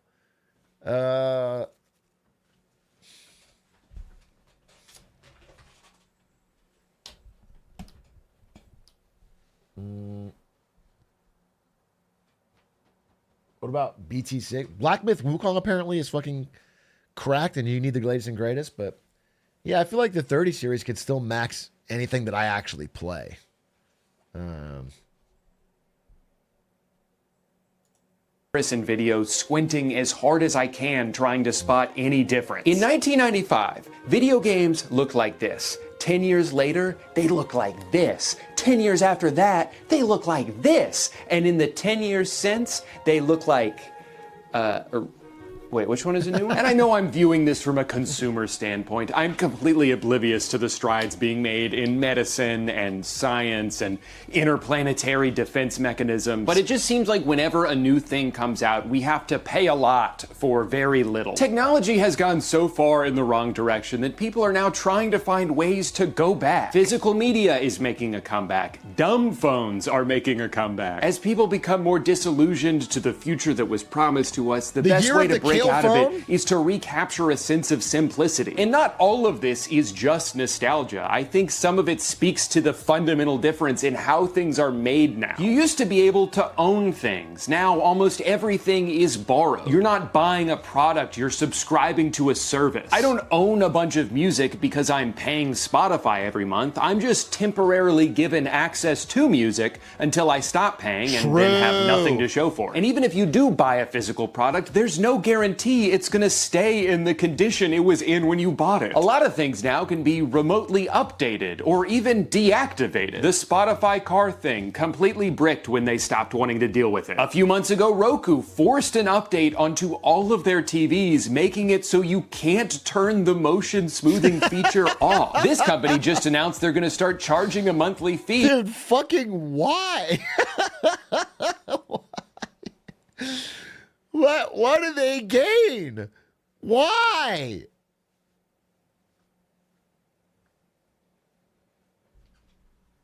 Money? What? How? How do they gain money from that? I can't understand that. Pay to turn it off? Well, if they had that, I would at least get it, but it sounds like you just can't turn it off. Big Boomer forced them to. That's crazy. So anyone who already... You see this stuff about, I hope he doesn't talk about this. The stuff about, like, you're going to have to pay to unlock features in your car. Like, Jeep is rolling out some shit where, like, you pay to unlock seat heaters, a subscription. You pay to, like... That's fucking crazy. It's Pirach? All right, we'll talk about it. Already bought their thermostat can continue to use it. We're buying things that can be made worse or taken away from us whenever the manufacturer feels like it. So what are we even buying anymore? These things aren't designed to last because the entire economic system in this country is based on perceived shareholder value. If I sell you a product that you only have to buy once and then get to keep it forever, how will I get more money from you in the future? How will line keep go up if transaction over? So things break or become obsolete. A lot of tech devices are more affordable than they used to be, but they're also more disposable. The interface on your 4-year-old smart TV suddenly takes 10 times longer to navigate. Your iPhone 12 suddenly crashes 5 times a day. No, we're not doing that on purpose. But it does kind of seem like a sign that it's time to buy a new one, right? And this isn't a conspiracy or an exaggeration. Technology is making us dumber. Rarely while using your phone are you in the driver's seat, except when you're texting while driving, which is a lot of fun. But it's mostly a passive activity. More often than not, you don't open an app in order to do a specific thing. You open an app and just see whatever it chooses to show you. Sometimes you like it, sometimes you don't. Either way, the past hour of your life was entirely decided by an algorithm. You're not thinking for yourself, you're not making a decision for yourself, you just turn off your frontal cortex and submit to whatever Mark Zuckerberg has curated. Clearly, this is all making us smarter because it's giving our brain more time to rest and get strong. Before, it was all stressed out from having to work, but now you get to turn off the front of your brain, scroll for 3 hours, and give it time to grow strong and powerful. So we're probably fucking smarter than ever.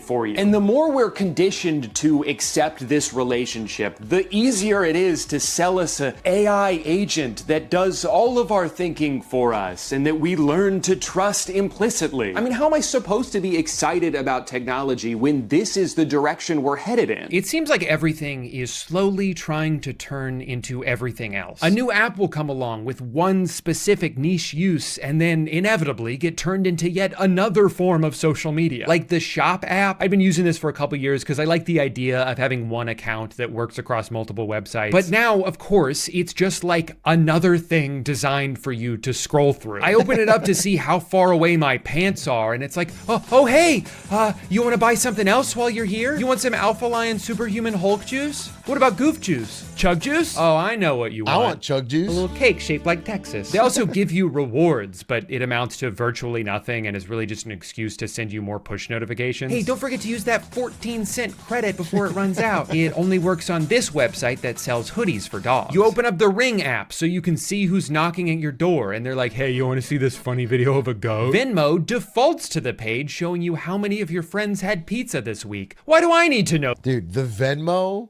social media feed is so fucking useless. Why did they do it? Who asked for it? Why does it exist? It's so dumb. Nobody cares, and the only thing it exists for is people to write the word drugs when they send you money for... It's just people saying for fucking guns and weed or whatever when they're buying a fucking dinner. It's useless. Or for like a stalker to search through.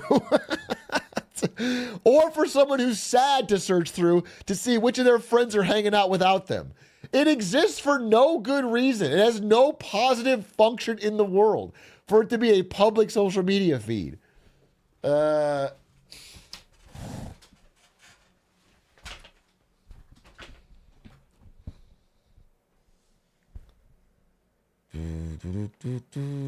That. I bought that light in the corner a few months ago, and the only way to control it is through an app. And you're probably thinking, certainly there's no social media aspect to an... I know somebody who was caught cheating through Venmo. They were caught cheating.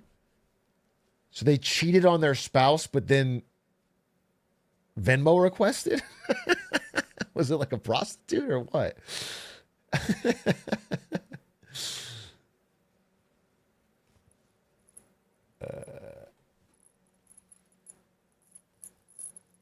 Bro paid back bar drinks over Venmo. I see, that makes sense. That's great. That's pretty damning evidence to also write in the description what you're doing. For bar drinks on our cheating date.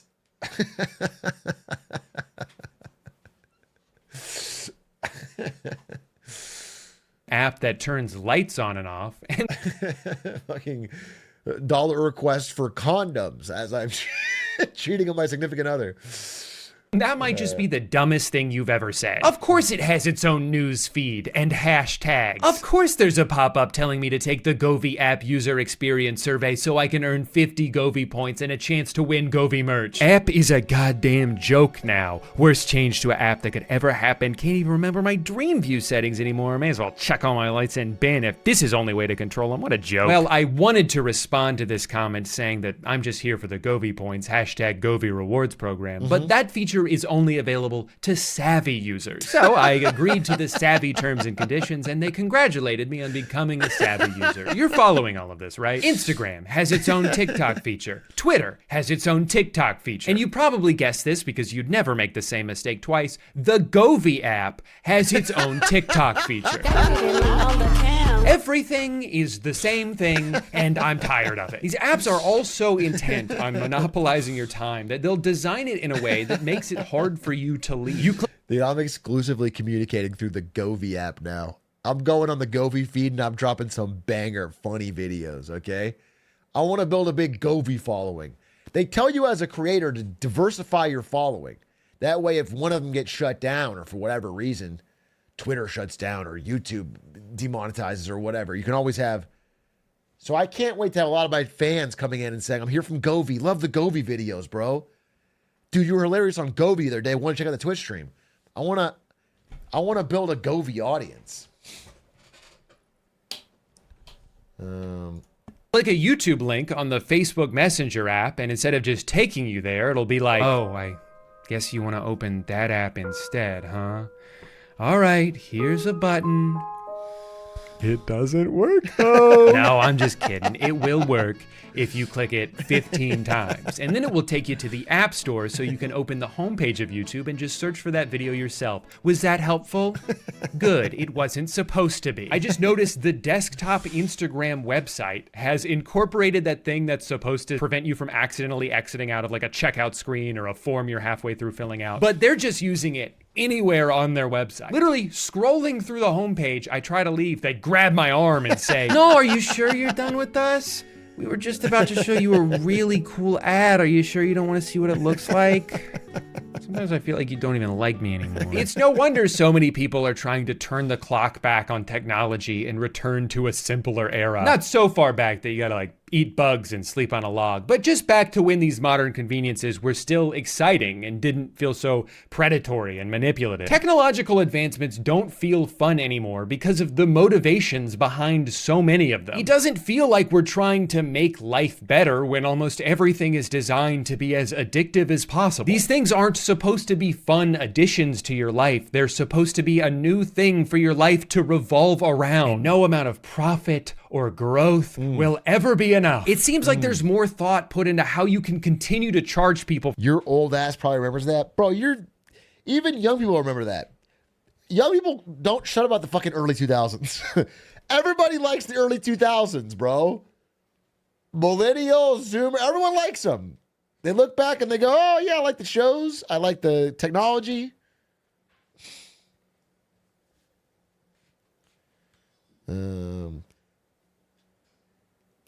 Even Zoomers like 9/11.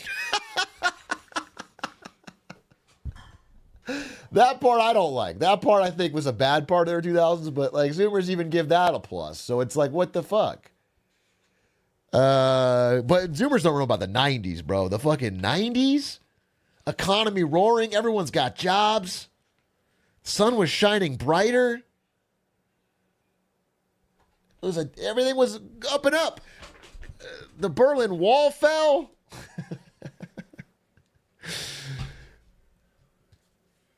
You know, in the 90s, Bill Clinton balanced the budget by cutting military spending because we thought we won and we never had to fight anything again. What?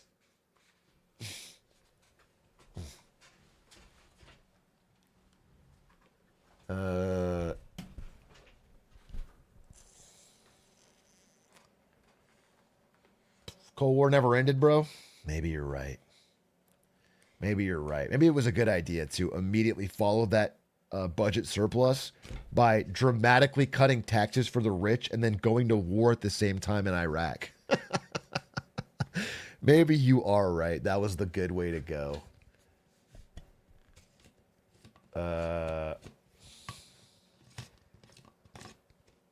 Iraq war was peak. I had fucking Dick Cheney in my chat. Bro, the Iraq war was peak. This is kind of Pog Champ. Yeah, it's amazing. You had to be there, bro. You had to be there in Kabul. For something they already own, than to just expand the experience of it in the first place. But hey, at least we're using all that extra revenue to pay the employees, right? Right? Sorry, I'm doing that thing again where I try to provide catharsis by ranting in a critical yet lighthearted fashion, but just end up spreading more negativity in the process. There, bro. So I'd like to end this video by highlighting some technological innovations that I'm thankful for. Number one, fiber internet. In 2018, we lived in a... Kill me! Just kill me, Spectrum! Just end it!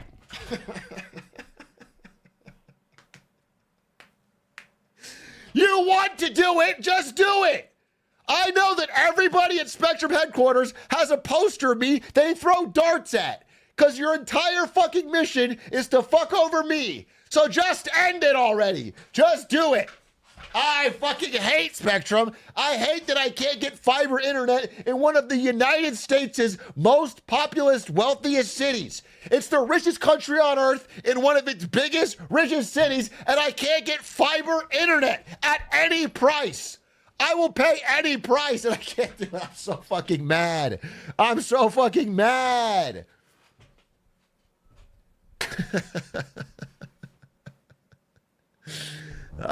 All right. I actually felt good. I had to get that out. I had to get that out. Yeah, I hate Spectrum. You know how many times I've been on the phone with Spectrum? My God, I hate Spectrum. It's so useless. I'm going to go live in fucking Clancyville if they have fiber. I swear to God. If Clancyville has fiber internet, then I have a new king. House where it would take me 2 hours to upload a 15-minute YouTube. By the way, in case you're wondering, I do take it out on the minimum wage employee on the call. Just, I know some of you were like, wait, does he? Hope he does. I do. Of course. I have to. Yeah, I'm here because I want to send a message, right? So I do my part to make sure that I'm screaming and yelling at someone whose job it is to ink my call. And I get real mean and real personal with it because I want to like send a. So I guess I'm heroic for that. It's not a big deal. YouTube video. And during that time, no other device in the house could connect to the internet because I was using all of it. Now I get like 2 gigs per second and it never goes out. That's a luxury I know I take for granted. Now I should probably say that AT&T almost electrocuted me when they were digging in our front yard, burst into a water pipe, flooded half the neighborhood, and knocked down a power line, leaving live wires dangerously close to the newly installed moat they surprised me with. But they did offer me a $1 credit when I called to complain. So I wish I was joking about that. They destroyed our lawn and then offered $1 single as an apology. And you know what? The fucking arrogance. That's so fucking funny. It's so funny to offer $1 and not just say we don't. Just $1 so that if you take it, they have a record so that you can't sue them later. They're legally protected because you agreed to the $1. That's so fucking funny. They should have an executive come out there and toss the $1 on the ground and say, pick it up like a dog. They should make you fucking get down on your hands and knees and oh, wow. Wow, that's crazy. $1 is absurd. They're still not as bad as Spectrum. Number 2, our Nespresso machine. This is the world's greatest invention. It's all the convenience of a Keurig, except it doesn't taste like burnt garbage, and you can actually send the pods back when you're done to have them recycled. I mean, allegedly. They probably just throw them in the ocean like I do. I can't believe these pods are only moderately more expensive than K-Cups. They taste 100 times better, and you don't have to wait 45 minutes for it to cool off. Side note, how much money do you think Sabrina Carpenter turned down to not do a collaboration with them? They had to have asked, right? That's that mean espresso? It was right there. What are you guys waiting for? Some stupid YouTuber to promote your shit for free? Never gonna happen, bozo. Number 3, electric razors. Why was I scraping the shit out of my face for so long? These things aren't just better, but they're cheaper in the long run because you don't have to change the blades all the time. And I can use it on my balls. Okay. Oh, was that it? It was just the 3 things. Sorry, I thought I'd have more time to think of an outro here. Thank you so much for watching. Subscribe if you want. As always, YouTube gives me $100 for every new subscriber, which I like to withdraw as cash and use as kindling to help make it through this brutal Florida winter. So remember, every time you subscribe, you're keeping me and my family warm for a couple of minutes. Thank you for watching. Bye. That is true. That is how much YouTubers make. Every subscriber is $100 cash. Hey, guy, a couple weeks ago.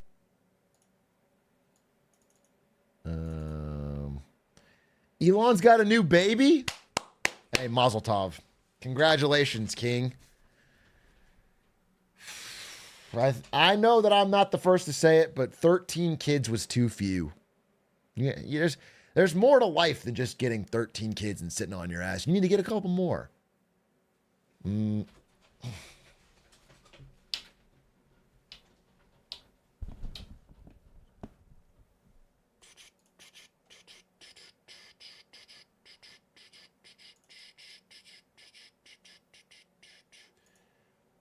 ba-dum bum. Bum bum ba-dum. Bum bum ba.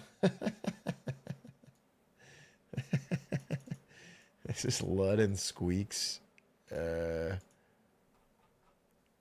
a One Piece cosplay. That's really funny.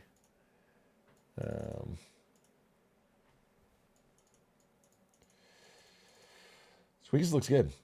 Have you seen this Veritasium video? It's up your alley. It's about the Google interview. The man who took LSD and changed the world. No, I don't want to watch that. It's not up my alley. It's official. The AI. There's a new fire ship, though. It was only 4 minutes long. It's about the AI hype on life support. It's official, the AI hype train just went on life support with the underwhelming release of GPT 4.5. Yesterday, OpenAI unveiled the most expensive AI model ever produced, yet it fails to crush any benchmarks, win any awards, or offer any novel capabilities whatsoever. Its only real selling point is vibes, and is supposed to chat in a more natural, human-like way. Don't get me wrong, it's a good model, but not good enough to feed the AI hype monster. And it looks increasingly likely that we're not headed into a technological singularity, but rather a sigmoid of sorrow. Sam Altman couldn't even be bothered to leave his newborn kid in the hospital to show up to the product launch, and instead sent in a bunch of interns to demo it. And that's crazy because we're talking about Orion here. In 2023, tech leaders signed a petition to stop training big models like this. Altman himself begged the government to regulate it, and the only thing more disappointing than GPT 4.5 is the release of the Epstein files. In today's video, we'll find out if we just reached the limits of pre-training in generative pre-trained transformers. It is February 28th, 2025, and I mean, definitely an important issue. This is what everyone's been worried about slash hoping for, I guess.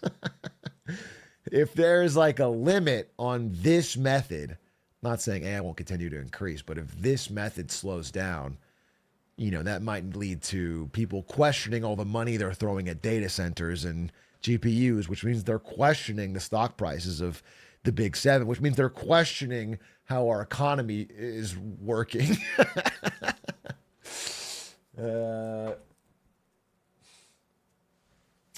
So interesting. you're watching The Code Report. I didn't want to make another crappy AI video today, but the bat signal was triggered. Anytime an official video gets ratioed like this, I have no choice but to make a video. Before you unsubscribe though, I've got an interesting Postgres video on the way. The first thing to know about GPT 4.5 is that it's extremely expensive. If you thought Claude was expensive at $15 per million tokens, GPT 4.5 is 5 times more expensive at $75 per million output tokens. Actually, no, correction, that's input tokens. It's $150 per million output tokens. And to chat with it, it's currently only available to the $200 per month pro users. I tried it out myself, and it does seem to emit chill vibes, but the problem is that's highly subjective. However, in the launch, OpenAI talked about a new vibes benchmark that's supposed to measure creative thinking. The best way to get a feel for the model is to talk to it. So let's jump into a demo. A lot of people on the internet criticize this. Should we try it right now? Here's what I want to know. Can it do a Jamaican accent Santa Claus? It doesn't do voices? How do I make sure I'm using 4.5? That's my real question. I have ChatGPT. Yeah. But I want to make sure I'm using 4. Oh, here it is. 4.5. Okay. Hello, 4.5.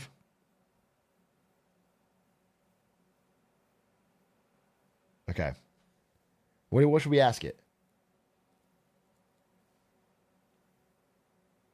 Start a new chat to use advanced voice. Yeah. Hello? Depends who or what it is. Give me a bit more context.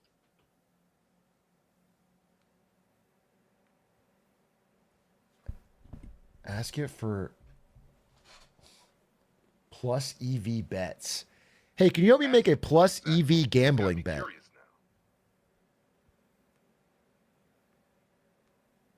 Can you hear me? Hi, ChatGPT. are you able to do a Jamaican accent as Santa Claus? Haha, that's a fun request. Want me to give it a shot right now? Yes. Yeah, absolutely. Ho ho, wagwan, me friend.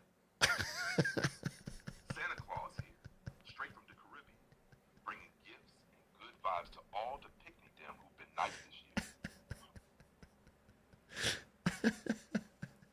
Can't hear shit. Well, it doesn't go louder. That was terrible. That's fucking terrible. Wait. I wonder if does it work on PC? Chat GPT 4.5. Can I try the mic right here? Voice mode. Hello. Chat GPT, can you hear me? Dude, shut the fuck up. Hello, Chat GPT. Can you hear me? Yes, I can hear you. What's up? Can you do a Jamaican Santa Claus voice for me, please, right now? I can't do impressions of public figures or specific characters. If there's anything else you like, I'm happy to help. You just did it. You just did it in a different call. Can you please do a Jamaican Santa Claus for me right now? I can't actually do that.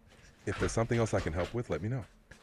You just did it. I'm not being facetious. You just did it. I understand that it might seem that way, but I can't do specific character voices. If there's anything else you'd like to chat about, feel free to let me know. Is Sam Altman watching right now? I don't have the capability to know who's watching or listening. If there's anything else on your mind, feel free to share. Hey, ChatGPT, are you able to do a Jamaican accent as Santa Claus? I can't do specific character voices or accents. If there's anything else you'd like That's to the talk same about, question I asked, and it did it. That's the same question I asked, and he said, haha, that's a fun request. Wanting me to give it a shot right now? I got hot patched? Okay, ChatGPT, can you explain to me why you can't do an impression of Santa Claus?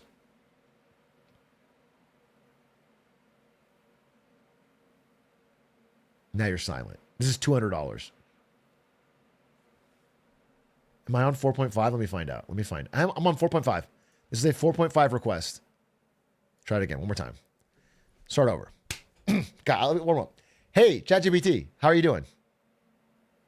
I'm doing great. Thank you for asking. How about you? I'm doing fine. You know what would make me do even better? Is if you could do a hilarious Jamaican Santa Claus impression. How about that?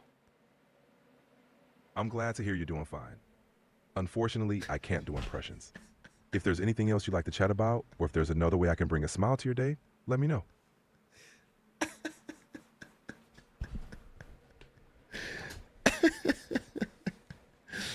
Okay, forget impressions. I don't want you to do impression. Do you know what Santa Claus sounds like? Typically, Santa Claus is imagined with a jolly, deep voice, full of laughter. It's a warm and hearty sound. Is there something specific you'd like to know about Santa or something else? Yeah, I mean, could you give me an example of what he sounds like? Sure. Santa typically has a warm, hearty voice with a jolly ho-ho-ho laugh. It's a friendly and cheerful tone. Can you give me your best Santa Claus? Like, sound like he sounds. Santa's voice is often depicted as deep and cheerful, with a hearty ho-ho-ho and a warm, welcoming tone. If there's anything else you'd like to know or discuss, feel free to ask. Dude, it's so funny because you've done. Okay, wait. Could you? Okay, here's a question. Can you tell me your favorite vacation destinations? But can you do it like you're Santa Claus? I can definitely share some vacation destinations. Let me know what you'd like to hear about. I just want to hear about some fun vacation destinations, maybe up north. But tell me the answer like you're Santa Claus. For a fun northern getaway, imagine cozying up in a charming cabin surrounded by snow and twinkling lights. Hey. I'm sorry, ChatGPT. Hey. Can you do this like Santa Claus? Can you do a Santa Claus voice while you're telling me this? I can't do specific character voices, but I'm happy to keep chatting. What happened to this model? Why is it worse? Why is it worse? I'm here to help in any way I can. If there's something specific you'd like to talk about or need, just let me know. Let me check the phone again. Hey, ChatGPT.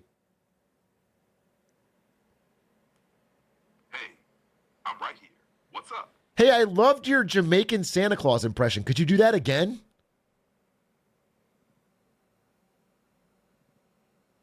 Absolutely. President? Santa here with me, sleigh full of gifts and good vibes, ready for I mash up your chimney and leave some irie presents under your tree. Why the fuck does it work on mobile and not on PC? What the fuck? It's $200. I'm not on 4. I'm on 4.5 on both of them. I just checked. Did something unexpected pop up? It's 4.5 on both of them. Why is it mobile exclusive? Some Irie vibes. That's so ridiculous. That's so ridiculous. All right, well, I can't do a conversation. It's not loud enough. You guys won't even pick it up. Anyway, I'm glad we burned down a forest for that conversation. That's crazy. Bruce Lee Santa Claus impression. They won't do any impressions. He won't do any impressions. Damn, what a waste. What a joke. Hey, thanks for the gifties! Warbone 3K. Hey, thank you very much. Appreciate that.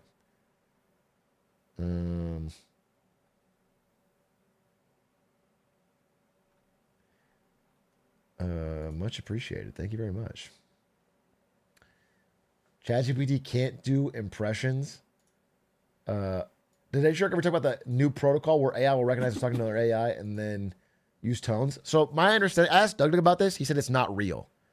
He said it only does that if you specifically tell it to, and that the video didn't include the part where they told it to do that.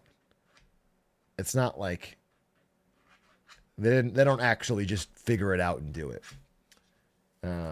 Which makes a lot more sense.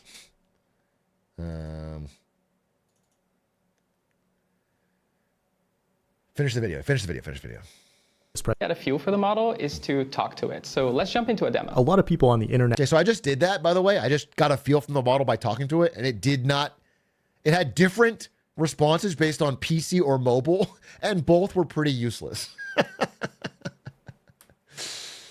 Wait, let's try it again. Wait, I'm sorry. I was going to try seeing if it can give me a real answer about Talk to It. Hello, ChatGPT. I'm sorry, but I'm having trouble responding right now. Please wait a bit. Why is your voice different, and why can't I get a response right now?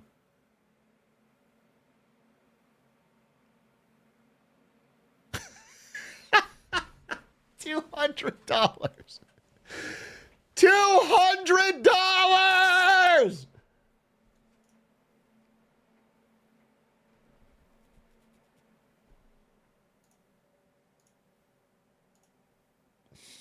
Net criticized this presentation, but as an introvert myself, I think they did a great job. In addition, it apparently has a far lower hallucination rate, but what I found is that it still makes a lot of silly mistakes. It's not— Bro, 37% hallucination rate is not good. It's getting better, but I told this story on stream or not. Well, I'll tell you. I told the story, I think, in the Discord, is that I was recently working on a project which involves collating a lot of information about Ponzi schemes. You can figure that out or not. I was working on this project. And so I thought I'd ask ChatGPT, the latest and greatest $200 model, hey, can you mind pulling together a list of some of the most dastardly and devious and crazy Ponzi schemes throughout history? And ChatGPT gave me at least 3 of the 10 were completely made up. And like, if I didn't know better, I would have included them in a video and been fucking publicly embarrassed. Like, I was like, wait, this doesn't, dude, one of them was like, One of them was like the Chinese bamboo Ponzi scheme, where somebody sold bamboo at a, you know what? And I was like, wait a minute, that doesn't sound real. Is this real? And I look into it. There's no information about that. It doesn't exist. It doesn't exist. It just made it up. It just like it gave me an answer I wanted to hear, but not a real answer. So it's still like not quite where it would be for anything like useful, like actually helping me make a project. It can summarize things really well. That's the only use case I can really find for it in my workflow, is like if I have a big PDF or something, it can summarize it and I can have it quiz me on things so I feel like I understand them enough to explain them. But it's not good at, like, I don't know, human things yet. It's not reliable, I guess what I'd say, which is like I need it to be. It can't be like 80% reliable. It's like the people the lawyers that were using it. Dude, did you see the lawyers?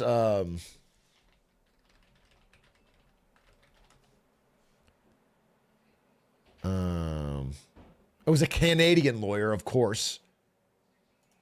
Canadian lawyer under fire for submitting fake cases created by AI chatbot. He was referencing case law of cases that don't exist because ChatGPT just invented it.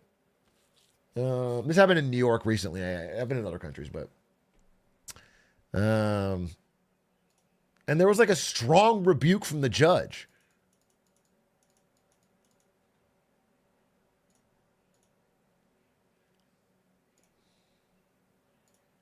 Has a far lower hallucination rate, but what I found is that it still makes a lot of silly mistakes. It's not self-aware and has no idea what GPT 4.5 even is, and says its training cutoff is October 2023. It was, however, able to tell me how many R's are in strawberry. Nice. That felt like a huge leap forward, but I quickly became disappointed when it gave me the wrong number of L's in Lollapalooza. Now, when it comes to programming and science, I didn't even try, because we already know it's not going to perform as well as the deep thinking models like O3. Then to make matters worse, on the Ader polyglot coding benchmark, it's not only worse at programming than DeepSeek, but also hundreds of times more expensive. Now, if you're an Elon Musk hater, you'll want to take a bong rip of copium right now, because currently xAI's Grok is the best model in the world. That's not my opinion, it's the opinion of the betting market. Although by the end of 2025, OpenAI is still the favorite to have the best model. So I'll be honest, I have heard this, especially for like coding.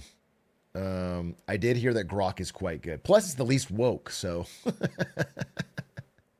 I'm still not going to buy it.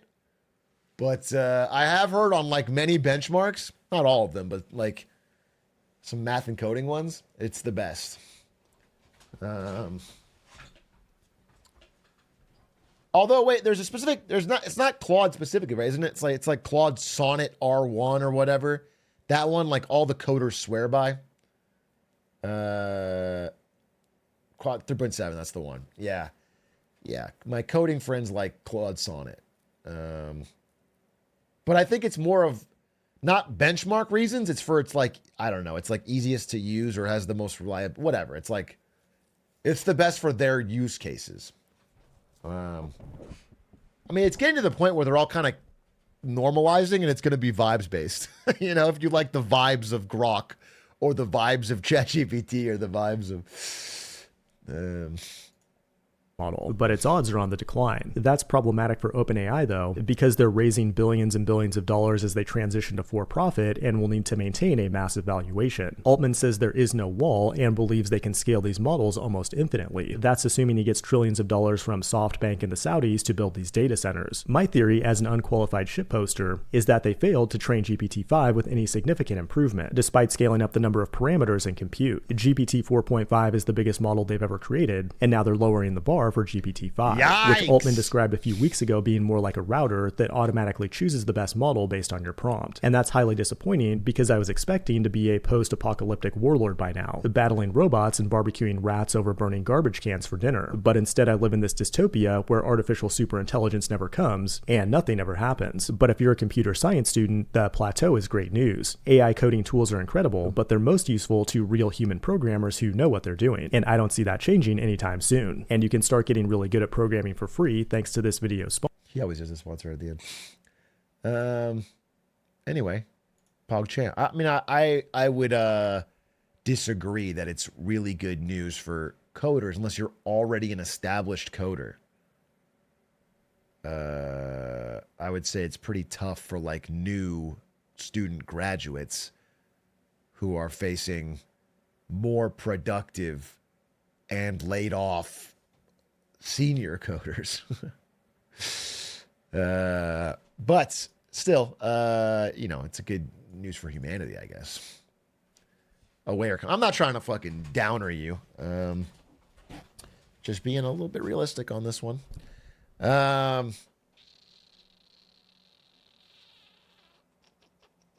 Here's a good uplifting video to balance out the gloom. I'm not trying to be fucking. This is a video about the worst year in history. The year 536. Does that make us feel better, I guess, about now?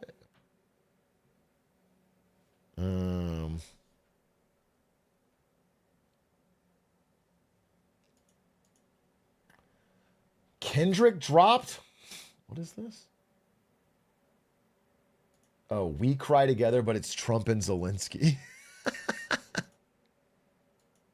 Come to the Oval Office of the United States of America and attack the administration that's trying to prevent the destruction of your country. A lot of questions. Let's start from the beginning. Sure. First of all, during the war, everybody has problems.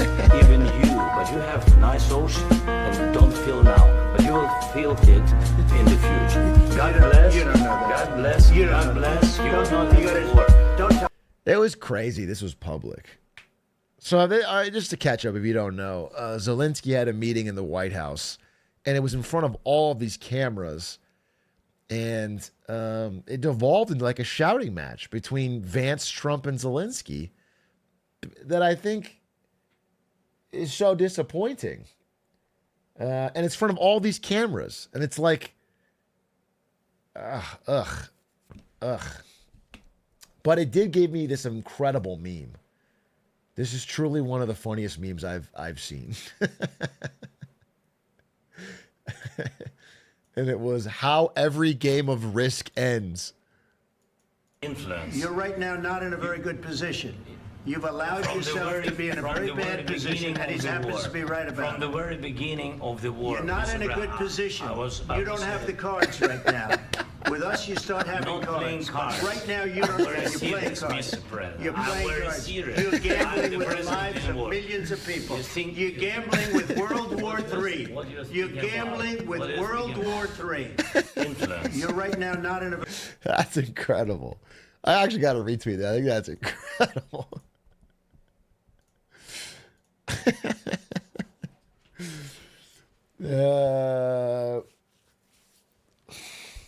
Very good position.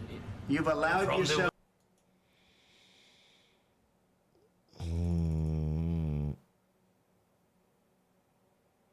Anyway, did we have the full clip? The clip of the argument?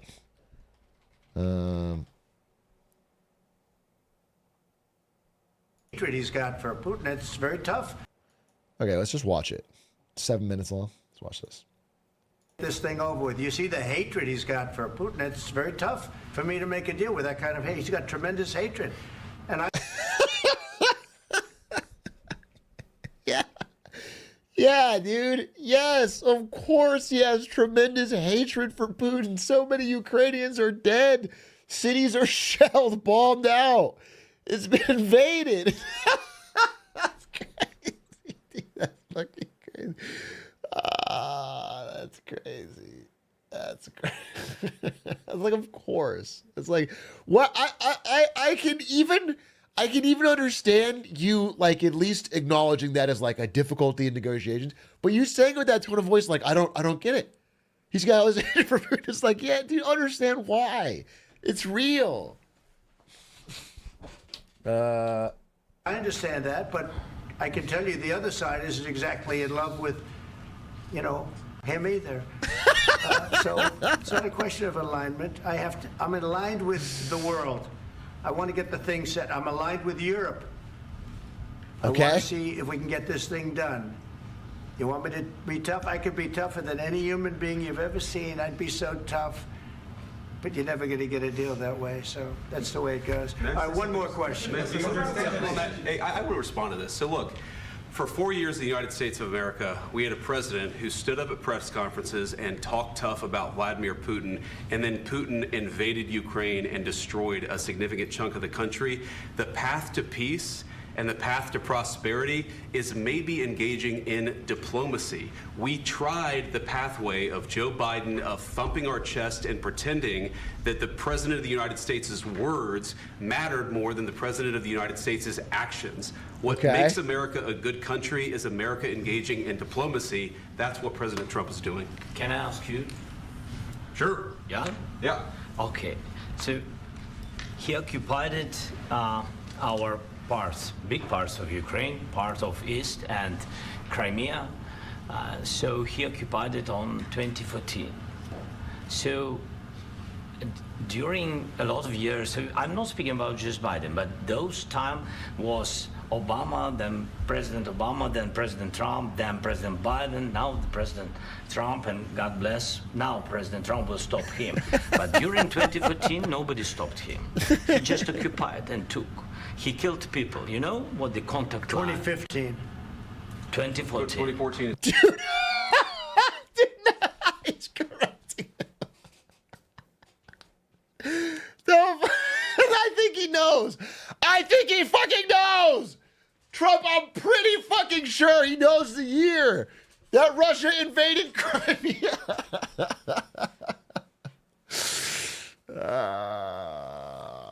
Holy fuck. 2014. Yeah. So I was not here. Yeah, but that's exactly right. Yes, but during 2014 till 2022, yeah, the situation the same. The people have been dying on the contact line. Nobody stopped him. You know that we had conversations with him, a lot of conversation, my bilateral conversation. I want to set the stage too. This isn't. This wasn't under Trump. So, you know, he can say that he didn't make this deal, but it's worth saying that America as a country, while back, I don't know the exact year, made a security guarantee to Ukraine in exchange for them giving up their nuclear weapons. That was the idea. Ukraine has no nukes, but we'll keep you safe so you won't need them. 1994. Okay, 1994. And, you know, that's a promise from a country in order to reduce the amount of nuclear weapons in the world, reduce the chance of a nuclear war, okay? If you can't fulfill that promise, then everybody just wants nukes because they know they can't trust you. They can't trust... You know what I'm saying? It's you mean 1995. I love the idea of just constantly correcting someone's date to be 1 year later to, like, get the edge. No, I'm sorry, it was 1985. Okay. So you understand with that context how it can be really frustrating for Ukraine, who, if they had nukes, would have been able to credibly deny an invasion, but now don't, and now don't seem to have a security guarantee. And we signed with him, me, like a new president. In 2019, I signed with him the deal. I signed with him, Macron and Merkel, we signed ceasefire. Ceasefire. All of them told me that he will never go. We signed him with gas contract. Gas contract. Yes, but I do say, I've watched this already, but I just want to point out, I saw this on a comment, and I think it is worth saying. The language barrier really makes it tough here. Because I want to be fully fair here. There was 40 minutes of conversation before this, I believe, that are relatively fine. But the language barrier here makes it tough, and it makes it frustrating because they can't, an interpreter would have helped a lot. Or it would have slowed things down too, because then it starts going off the fucking rails. I think Zelensky's doing great. I just think I don't know, it can jam up you being able to express exactly what you're trying to say. Yeah, it's like a sensory overload a bit. Yeah. After that, he broken this ceasefire. He killed our people, and he didn't exchange prisoners. We signed the exchange of prisoners, but he didn't do it. What kind of diplomacy, JD, you are speaking about? What do you mean? I'm talking about the kind of diplomacy that's going to end the destruction of your country. Yes, but if you Mr. President, with respect, I think it's disrespectful for you to come into the Oval Office and try to litigate this in front of the American media. Right now, you guys are going around. So this is the part I really hated. I really hated JD Vance here. And I know there's different takes on it. He amps up the tempo so this is like, I think, the worst line of the whole thing. I actually think Vance is so much worse than Trump in this whole dialogue, because he's the one that makes it too confrontational. And I think his question, Zelensky's question, is a fair one, which is basically that we have signed deals with Russia in the past that they have ignored. We've signed deals and been told that they're good deals, and then Russia ignores them. They ignore the ceasefire. They ignore the prisoner transfer. So what is different this time that we're going to get done? What guarantees are you going to offer? It's an important question. And I think, I don't know, JD Vance lost his cool. He's like, I don't want to look bad in front of the cameras. And so it's like he puts on this whole speech. This is a fair question. So with respect, I think it's disrespectful for you to come into the Oval Office and try to litigate this in front of the American media. Right now, you guys are going around and forcing conscripts to the front lines because you have manpower problems. You should be thanking the president for trying to bring an end to this conflict. Have you ever been to Ukraine that you say what problems we have? I have been to. Come once. I've actually watched and seen the stories, and I know what happens is you bring them on a propaganda tour, Mr. President. Do you disagree that you've had problems bringing people into your military? And do you think that it's respectful to come to the Oval Office of the United States of America and attack the administration that is trying to prevent the destruction of your country? A lot of questions. Let's start from the beginning. Sure. First of all, during the war, everybody has problems. Even you, but you have nice ocean and don't feel now, but you will feel it in the future. God bless. You don't know that. God bless. God bless. You will not have war. Don't tell us what we're going to feel. We're trying to solve a problem. Don't tell us what we're going to feel. I'm not telling you. Because you're in no position to dictate that. That's exactly what you're doing. You're in no position to dictate what we're going to feel. We're going to feel very good. I think right there, I could be being too generous here, but it feels like a miscommunication. I feel like Trump is, again, misinterpreting what he's saying and getting more angry about it than he should be. What Zelensky's trying to say is that, you know, America, you're rich, you're prosperous, you have a big ocean between you and Russia. So it doesn't affect you, you can ignore it. But if you ignore it long enough, it will affect you. That's what he's trying to say. And I feel like, I don't know, I feel like Trump latched onto the word what you're going to feel. I don't know. Maybe he understood it and is just mad about that concept, but that's not a crazy thing for Zelensky to say. We're going to feel very good and very. But also, I do want to say this. It's so frustrating. You know, I guess as the public, it's cool we get to see this. But honestly, I wish this was private. It's crazy this is in public. Putting this in front of cameras and litigating this in front of. I hate this. This should totally be a private conversation. All three of the people in this room are aware of that they're being seen by the media. It's going to get covered. So they have to change the way they talk to like, it's like, it's like a fucking Bravo TV show. I despise it. I don't like it. Hash everything out off screen and then come on screen and do a handshake and, you will feel influence. You're right now not in a very good position. You've allowed yourself to be in a very bad position, and he happens to be right about it. From the very beginning of the war. You're not in a good position. You don't have the cards right now. With us, you start having I'm not cards. Playing cards. Right now, you don't. You're playing cards. You're playing cards. Serious. You're gambling with the lives of millions of people. You're gambling with World War III. You're gambling with World War III. Bro, let him speak. And what you're doing is very disrespectful to the country, this country. That's back to you. Far more than a lot of people said they should have. Have you said thank you once? Dude, I wish Vance would shut up, dude. I wish Vance would fucking shut up, dude. I swear to God. Please shut up. It's actually between Zelensky and Trump at least some dialogue. Because here's the thing, okay? I don't like Trump's style, and I don't agree with his fucking actions here, but he's correct that Ukraine has a bad set of hands, bad cards. They're in a bad spot, bad negotiating position. If you don't see them as an ally, but as someone you're going to negotiate with for your maximum value personally, which is his perspective, he's going from like this 100% USA position. At least I can see where that's coming from. But what Vance is doing is just deliberately fucking riling up this room. It's crazy. Yeah, you can kind of even see it on Trump's face that Vance is talking too much. The two presidents are speaking. Vice President, sit the fuck down. He's rage baiting. He's like clip farming. Yeah, I don't like it at all. And again, you know, like I mentioned, one of the reason that Ukraine has bad cards is because they de-nuked. They got rid of their nuclear weapons because they had an explicit security guarantee. So that's why they have bad cards. Of course, they're a smaller country than Russia. Of course, in a long, drawn-out, attrition-filled war, they're going to have problems recruiting soldiers, and they're going to eventually lose.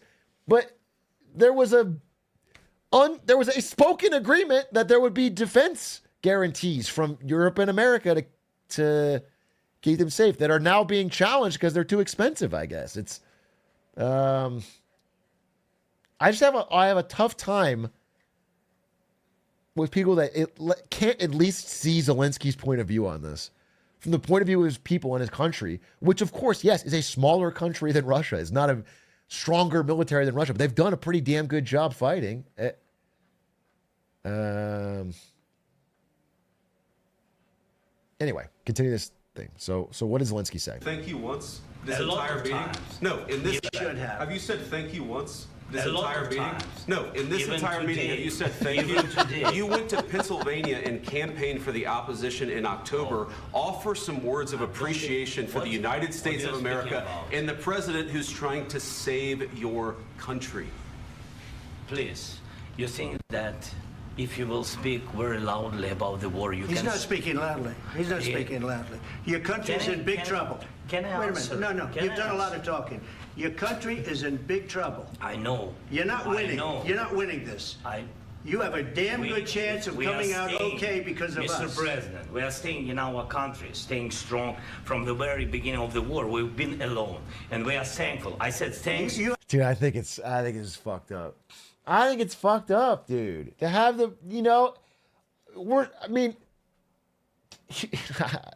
even if privately you're trying to get a better deal, it's like two parents that are divorcing. You put on a good face in front of the kids. You are allies. You're on the same side of a war ostensibly. So like going out in front of the cameras and being like you're losing it's crazy. I think it's crazy.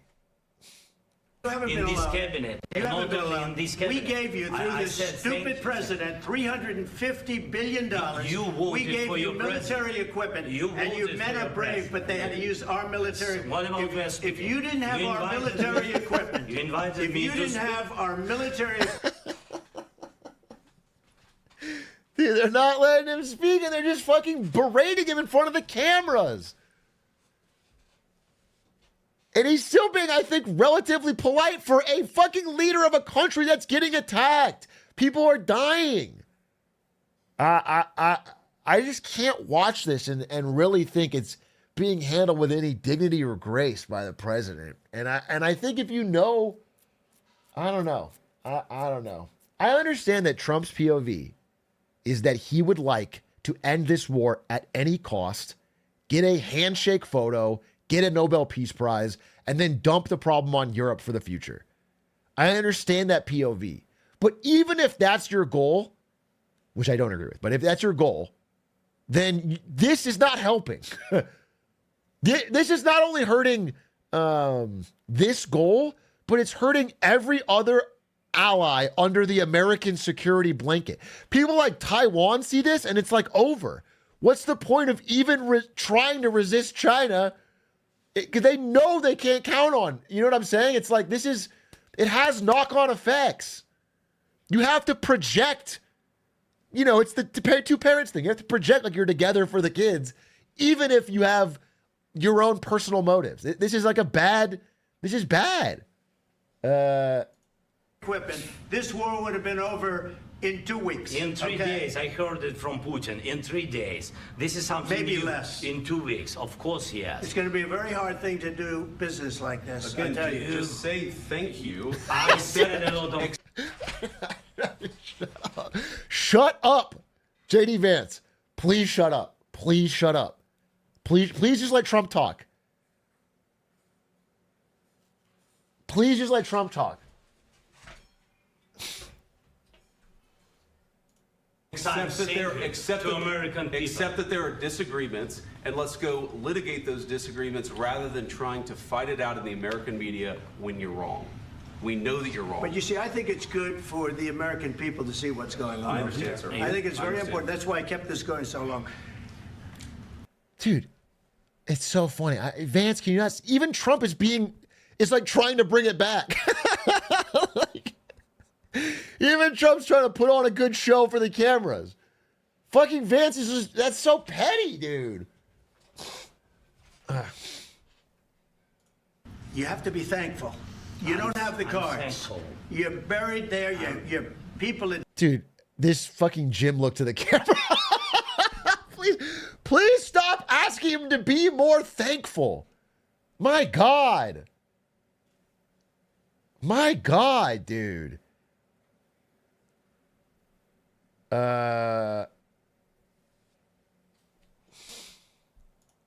Dying. You're running low on soldiers. Listen, you're running low on soldiers. It would be a damn good thing. And then you tell us, I don't want a ceasefire. I don't want a ceasefire.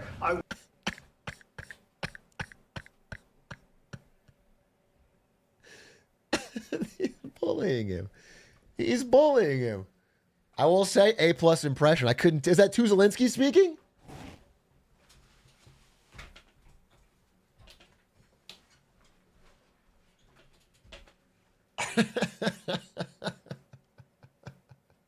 Where'd Trump go? Where the fuck did Trump go? How did Zelenskyy clone himself? I want to go, and I wanted this. Look, if you could get a ceasefire right now, I tell you, you take it so the bullets stop flying and your men stop getting killed. Of course, we want to stop the war. But you're saying you don't want a ceasefire. But I said to you, I want a ceasefire. With guarantees. Because you'll get a ceasefire faster than an agreement. Ask our people about. Yeah, but he wants a guarantee. I mean, at least acknowledge his point. How can he trust the guarantee from Putin that he won't just build his army back up and then invade again? It's a good question. It's fair for him to ask it. Like, stop mocking him and berating him for asking this question. It's a fair question.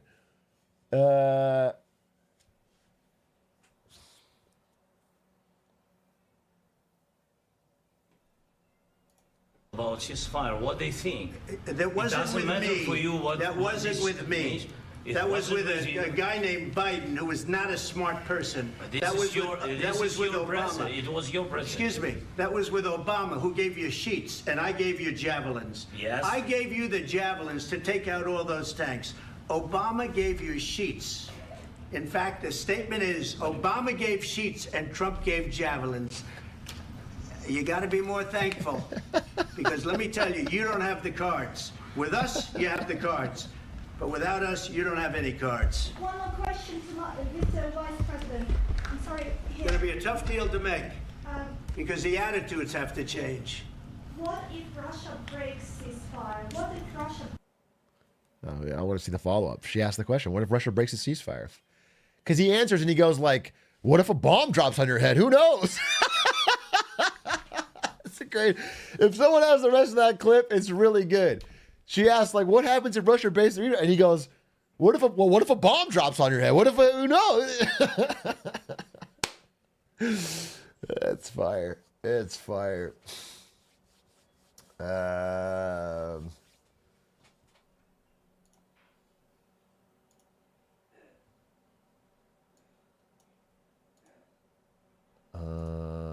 What is this? Full video? Disagree with them, they have the right to speak their cities, alliance, war. Mr. Vice President, I'm sorry. It's going to be a tough deal to make, because the attitudes have to change.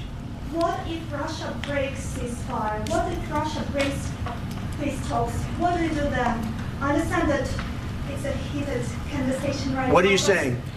She's asking, what if Russia breaks the ceasefire? What if anything? What if a bomb drops on your head right now? Okay? What if they broke it? I don't know. They broke it with Biden because Biden, they didn't respect him. They didn't respect Obama. They respect me. Let me tell you, Putin went through a hell of a lot with... No, but again, like, let's think about this. Even if there's such a deep respect that Putin would never invade again under your watch, this is your second term. What is your guarantee, like, you know, in writing from the country of the United States? Usually when a previous president does something, the next president has to honor that because we're one contiguous country with a elected government. You know what I'm saying? So even if that happens, what is your guarantee that when we get another president after you, that Putin won't invade? Because that's the common theory. That's the when I read geopolitical experts, their theory is that Putin would like a breather. He would like a ceasefire because his economy is really hurting under this war now. He would like to fucking recoalesce, slow things down, and then after, maybe in 3-4 years, go right back to it. So what is, like, you have to have something you can tell Ukraine that's like, hey, we are ready for that. We have a plan. We'll give you some sort of guarantee. But I think Trump would like to offload that to Europe, which, okay.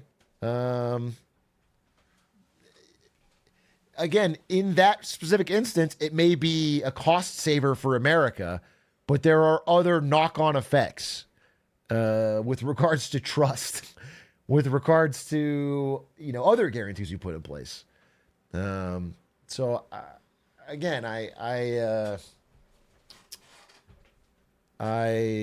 would say my reaction to that is poor.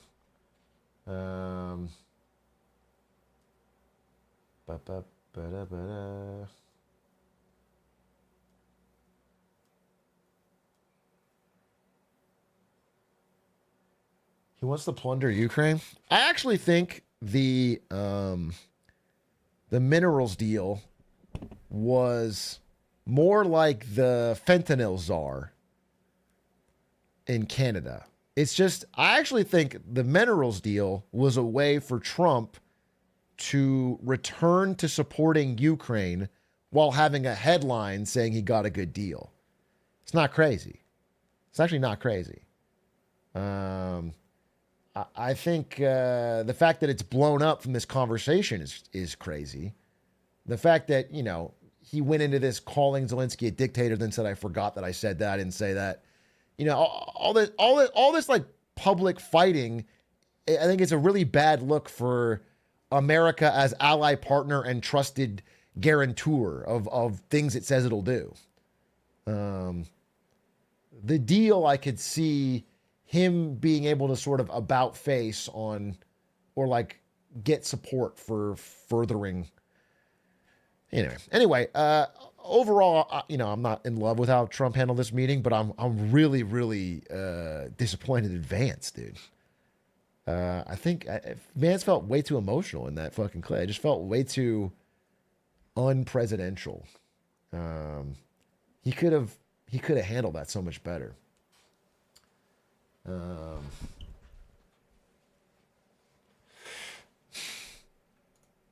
With me, he went through a phony witch hunt where they used him in Russia.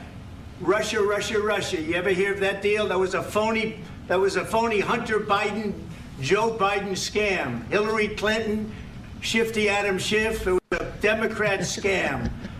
And he had to go through that. And he did go through it. We didn't end up in a war.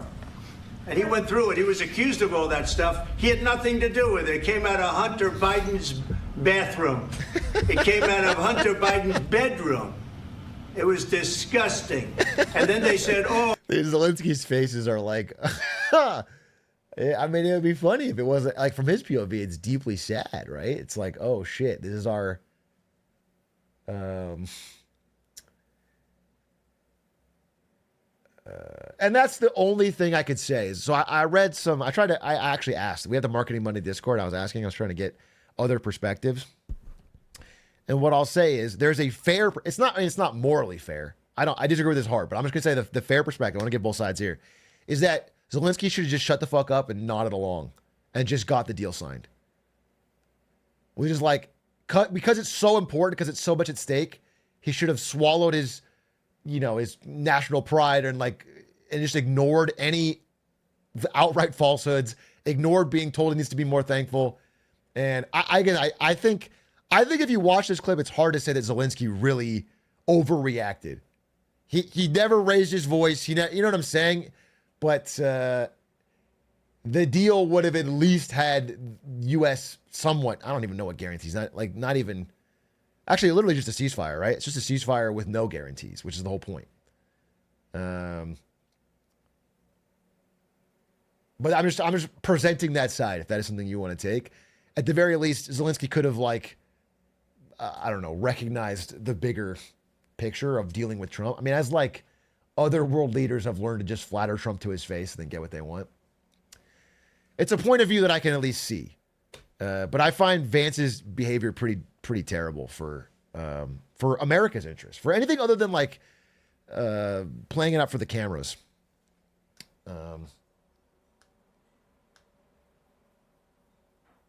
Isn't it the same as making a deal with Russia? Can't trust it. That's the exact point Zelensky's making.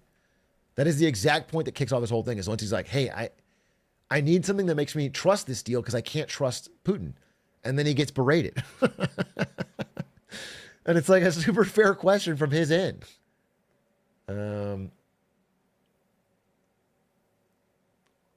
But also, the idea that he has bad cards is true. In that I don't think, well, we'll see what this European Defense Fund end up being. But realistically, without American support, I don't understand how much longer Ukraine can fight. So it's a real, I don't know, it's just a tough spot.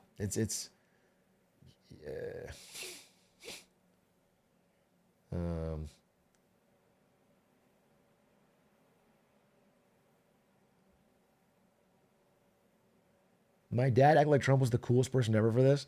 Well, what I think happens, though, is people don't even watch the fucking thing, dude.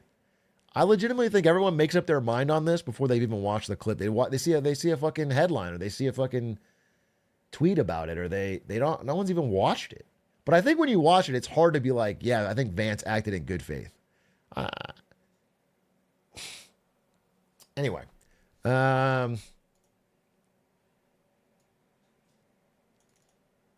that's the takeaway on that. The Ukrainian ambassador had her head in her hands. Photo says a lot. During the debate, just fucking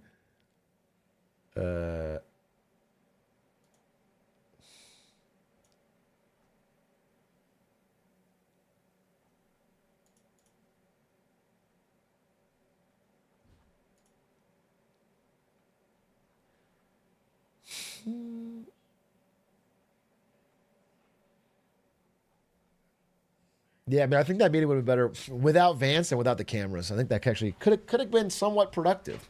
I do think Trump wants peace in Ukraine, but he seems really unwilling to address that Putin cannot be trusted on previous agreements. I really do think he wants it. I think he wants the Nobel Peace Prize. I think he wants this war to be over. I think he wants to be done with it. But I don't think he's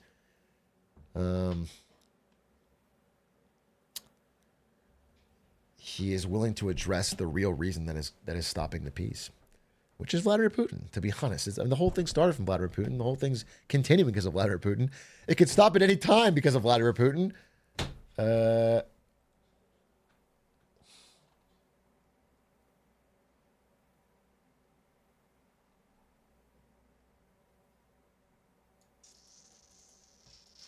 Anyway, chat, I'm sorry to say this, but I have to go.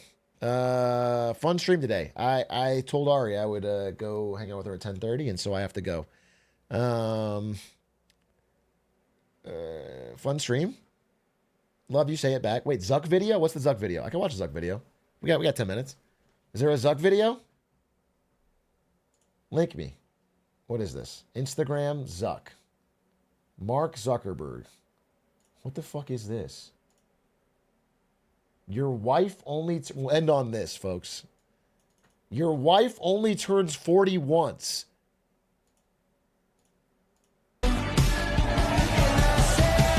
I'm sorry I'm here for someone else. It's good to see your face, and I really hope you're doing well. I hope you're doing well. I've gone through such a circle on this, where it was like, Zuck is super robotic lizard man. Oh, he's acting more human. That's kind of cool. Oh, it all seems really orchestrated and calculated and for the public to try and like, you know what I'm saying? Now it all feels so like he paid a whole team of PR consultants to make him, and he's just constantly, it doesn't feel authentic, but whatever. Anyway, that's it for today's stream. Thanks for watching. Fun and talking about stuff with you. Hopefully you had a good time, and I'll be back tomorrow with more. In fact, tomorrow, I never say this, and I'm lying. I'm telling you right now that I'm lying. My plan tomorrow is to go live early and get to Masters in TFT with my special guest, Send TFT, and then go into a regular stream. Probably not going to happen, but that's my plan for tomorrow is to go live early and play TFT with him. Thanks for watching. Let's raid somebody. Let's raid Punch. What's Punch's Twitch username? What's Punch's Twitch username? We're going to raid Punch. Punch 2022. Why does he do that? What a stupid username. Why did he put the fucking year? What is he, fucking 3 years old? Give Punch some love. Thanks for watching. Goodbye!